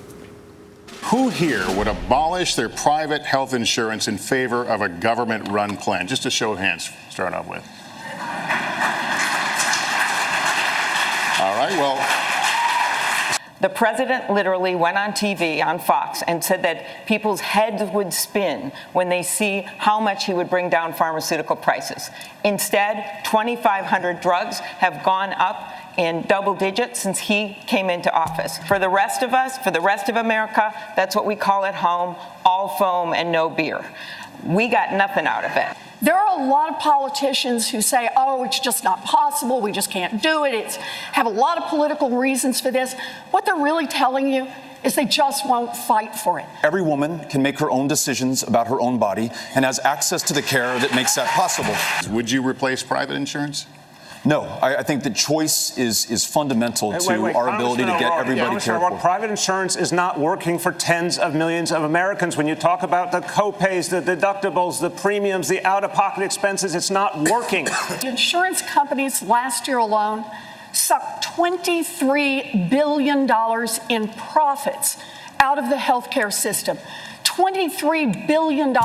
We have a giant industry that wants our healthcare system to stay the way it is because it's not working for families, but it sure as heck working for them. Making sure that every single sick American in this country is able to get the health care that they need. I believe Medicare for All is the way to do that. I am the only candidate here who has passed a law protecting a woman's right of reproductive health and health insurance. I just want to say there's 3 women up here that have fought pretty hard for a woman's right to choose. So I'll start with that. Just because a woman, or let's also not forget, someone in the trans community, a trans female, is poor, doesn't mean they shouldn't have the right to exercise that right to choose. And so I absolutely would cover the right to have an abortion. Sure, Michael, Zerlina, Jackie, we were all riveted during this recap. And during the break, we were talking, Jackie, especially about the moment John Delaney had. I thought it was particularly powerful when he said, keep what's working, fix what's broken. What was the best policy solution you heard for healthcare tonight? Well, I can't necessarily weigh in on, what I think might be the best, but I do think that candidates up to this point have been able to get away with sort of having fuzzy opinions on where they stand on Medicare for All, which, obviously Bernie Sanders injected into the conversation in 2016 and quickly popularized in our current election. And what you saw there was when Bill de Blasio and Elizabeth Warren raised their hands and said that they were the only 2 candidates in favor of outright banning private insurance, that was them, I think, passing this, what we were talking about, this purity test, and drawing the most extreme contrast that we have seen so far. And then you had candidates sort of showing the shades in between. And it was actually a super interesting conversation that is exactly what the Democratic Party should be having right now. But, John Delaney, and is also consistent, I think, with especially someone like Elizabeth Warren's operating principles as a whole, what sort of has driven most of her policy prescriptions. But John Delaney was on the opposite spectrum of that, and I think this was his most salient and lucid moment where, he really articulated why he thought that was a bad idea, and that the job of Democrats isn't necessarily to scrap everything in favor of these litmus tests, but instead keep the things that are working and supplement them with, Medicare for All, sort of a joint prescription. But I think this question about eliminating private insurance was kind of indicative of that litmus test. Right. What did you think of that moment when you saw Warren and de Blasio raise Well, their hands? I think it's almost like a trick question, because what sort of you're supposed to do in a Democratic debate is what de Blasio and Warren did, which is, stake out your principles and where you stand on your values. And make it clear. And make it very clear. I mean, what they are saying is that private health insurance is for profit. And that is not leading to the best outcomes in healthcare for American families and children and people who need that care. And anybody who has actually tried to use their private health insurance, if they have a sick parent or a sick child, when you're talking about longer term situations or very costly, prescription drugs, this becomes an issue that you care about. So perhaps you like your health insurance because you never had to use it for anything. And I think that the more people are going bankrupt because they had a medical condition that was unexpected or a sick child, the more the argument that maybe we should do away with the system that is bankrupting families, I think that can resonate when people look at the real world circumstances. Sure, Mark, I want to ask you a question, because when we took it to Twitter and we asked, is there any topic that you didn't see tonight? Tim from Twitter said, Andre Davis said mental health. Why do you think that wasn't really addressed? Well, what's interesting about that, one of the candidates actually did sort of bring it up on the issue of a school violence. Trauma-based counseling. Right. Someone did bring that up. So it did come up a little bit. Look. Yeah. Right. I'm not sure that the Democratic candidates, as they try to figure out what's going to give me the best headlines tomorrow after the debate, I'm not necessarily sure that that's the most juiciest or sexiest of topics, if you will. And I'm not saying that it's not an important one, but I just think at this part of the process, having worked on previous presidential campaigns, you have have to do everything that you possibly can to, one, bring in new donors, and to two, bring in new potential voters under your tent that can help you grow and build the types of coalitions that you need across the country. Another moment we saw that really got reaction was the question of abortion and women's rights. Do you think anyone stood out particularly on that issue? Julian Castro. Julian. Yes. Why? Why do you say that? I mean, his answer was perfect to me, even bringing up the trans rights. Right. No one candidate. It wasn't reproductive freedom, it was reproductive justice. So I am a professional feminist. Like, I've been a professional feminist for a decade, and the fact that a presidential candidate stood on stage and said reproductive justice and not rights is a very important moment. And the reason why is because rights is basically only about abortion. It's usually only about protecting the rights of, more affluent white women, and it obscures the fact that it's not just about access to abortion. It's also about access to birth control. It's also about access to birth control to treat uterine fibroids or some other health issue that is not pregnancy related. It is also related to making sure that you can raise your family in a safe community, that you have access to health care throughout that child's life and your own life, and that they can rise up the socioeconomic ladder. So it's a more holistic approach, and that was a radical moment. To say reproductive justice in a debate. Yes. And Hillary Clinton did talk about reproductive justice in the 2016 campaign in a speech to Planned Parenthood, but I cannot recall her saying those words in a debate, and that's a big moment. So what did you think, Jackie? I mean, did you feel like the issue, the women's rights and the issue around abortion was adequately addressed by the candidates? Yeah, I do, and I really did appreciate Amy Klobuchar's zinger back at Governor Inslee. You all called it mansplaining. Yes. Was there mansplaining going on? But perhaps a little bit so. He did make a pretty bold and not totally accurate claim that he was the only person to protect abortion rights, and which meanwhile there were 3 female candidates on the stage who have also pretty much dedicated he their said he was the only one doing who supported legislation. Yeah, but what I'm actually really curious is to see Joe Biden answer that question tomorrow. And I was actually pretty surprised that Biden's name didn't come up during that conversation, because he is the one candidate who has been a bit behind the curve, especially in the conversation of reproductive justice, because he hasn't seemed to understand that a lot of the issues around reproductive justice disproportionately affects women of color. Are you speaking about the Hyde Amendment? Exactly. And, there was that reporting that his top female advisors had to educate him on why it was important for him to change his mind and flip-flop on the Hyde Amendment, because it disproportionately affect communities of color. And so I'm curious as to, how he's going to answer that question when he's put on the spot tomorrow. Sure, Michael. I want to get your opinion, though, on this concept of flip-flopping that Jackie brought up, because there was a very pointed moment at Tulsi Gabbard tonight as well.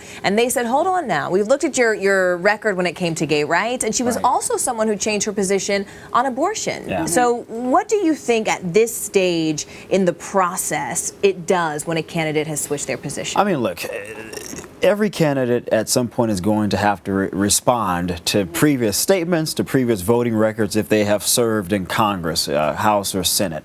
And I'm not surprised that candidates are going to look at the current landscape. They're going to look at the numbers, they're going to look at the data, the analytics, and say, wait a minute, I'm not in touch with the people that I need to help me win this thing. So perhaps I need to pivot, which is why we saw Joe Biden attempt to make a pivot, although I don't think it was very successful. But I would caution Democrats. There are, I would say, a significant portion of Americans who will say, I'm open to some of these other ideas, but I'm not all the way there yet. And you have to keep in mind, once you get out of this primary process, it's a general election. The dynamics change. I've done it 3 times. You're talking to the entire country now, not just the loudest voices in your party. And if you isolate too many people, you risk already jeopardizing your odds. So are you saying voters should be more patient? I'm saying that candidates need to be more smarter in how they navigate this process. But is it enough to say, I've evolved?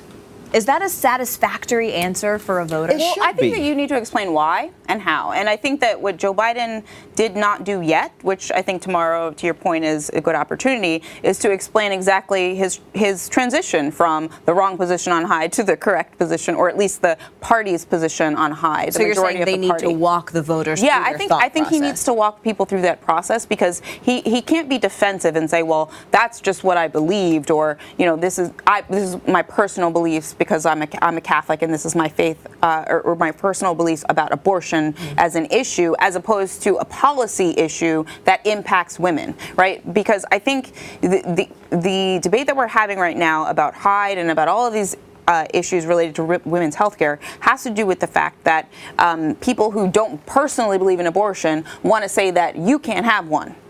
I don't care what you personally believe about abortion. We're talking about policies that impact everyone. So you can have your personal beliefs and your personal faith, but the policy prescriptions that impact all American citizens should uphold the rights that the Supreme Court said are in the Constitution. So that essentially is the debate right now, and I think that we're talking about abortion specifically, but I think that it actually touches on other issues too.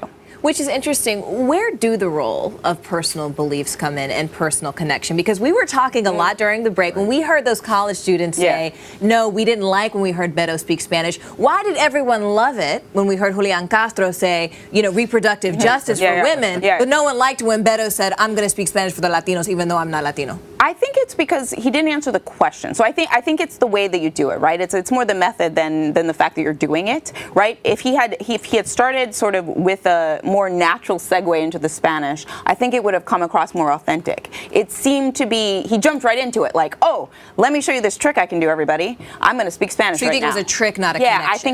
I think it was a method for him to show off as opposed to connect with that constituency. So what did you think, Jackie? Did you feel like it was a connective mechanism? I think it was definitely a prop that he had thought of ahead of time. I think, we saw all these articles about all of the different strategizing and brainstorming these campaigns were doing to get their candidates viral moment and how they were going to then push that out and make it go even more viral. But those kids who Dasha spoke with, I think there is no one more in tune with these who I think have a better pulse on these authenticity tests than the under 30 age range. And it was clear that they saw some people Spanish as pandering to the Latino community, and then others like Julian Castro as being authentic and genuine. And that, I think, is what is going to be so important in terms of even Joe Biden addressing a flip-flop or someone apologizing or explaining their evolution. And at the end of the day,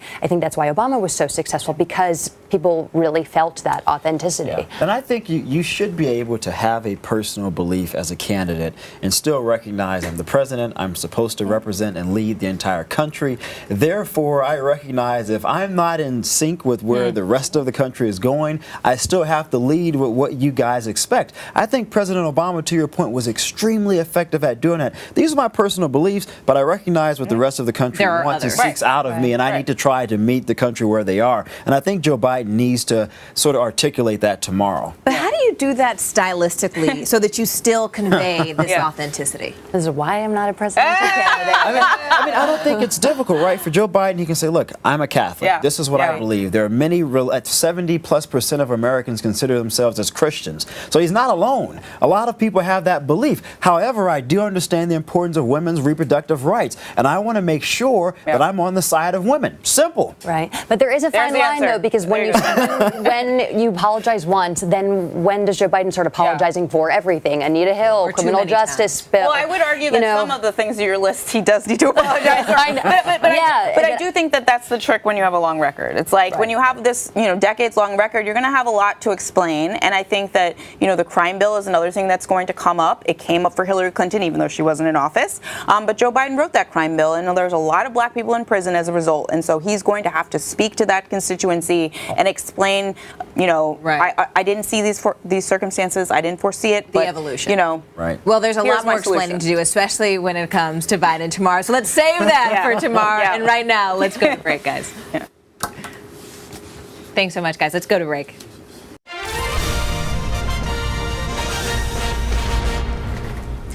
Sure, Michael, Alex, and Zerlina are back with us now. And tomorrow there are some big names on the debate stage. What are you guys looking to hear tomorrow? Look, Joe Biden, in my opinion, has the most to lose. And I guarantee you that Bernie Sanders is going to come very hard for Joe Biden. But I think people forget Joe Biden is a very, very talented debater himself.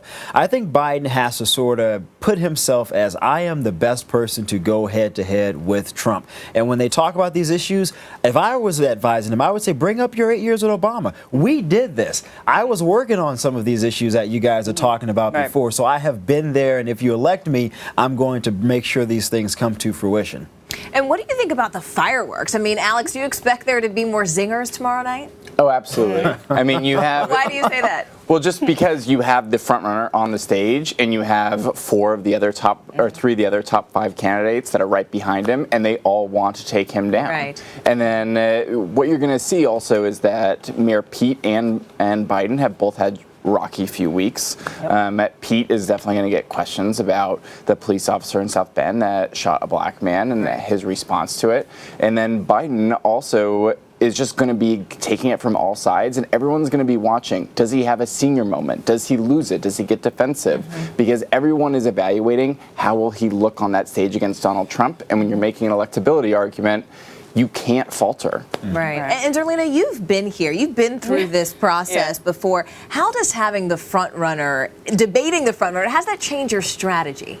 Well, I mean, obviously we didn't have this many people running, so it's a little bit different because there's more people aiming at you all at the same time as opposed to just Bernie Sanders trying to take down Hillary Clinton, who was the front runner in 2016. But I think that the strategy is just try to stick to your points, right? Don't try to do anything that's new. It's like when... But do you lose the passion when you do that?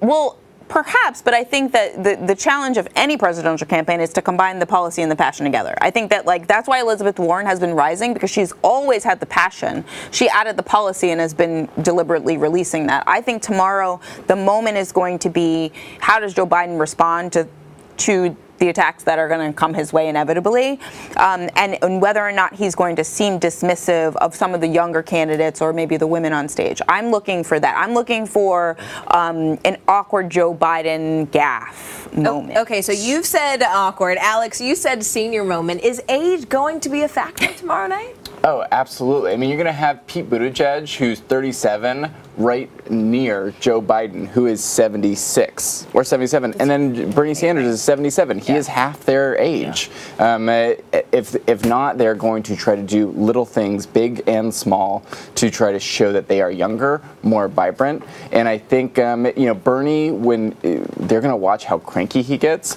Biden, they're going to see, does he sort of meander? Does he get off point? Does he not quite make the sentences really connect? So how does he do that, Shermichael? I mean, look, there's something about age and wisdom that I think we all value. And I will remind you guys of Ronald Reagan. If you recall, he had that one-liner about, I will not my opponent and his youthfulness. Right. Joe Biden needs to have that kind of a moment if someone does attempt to attack him because of his age being 76, I believe.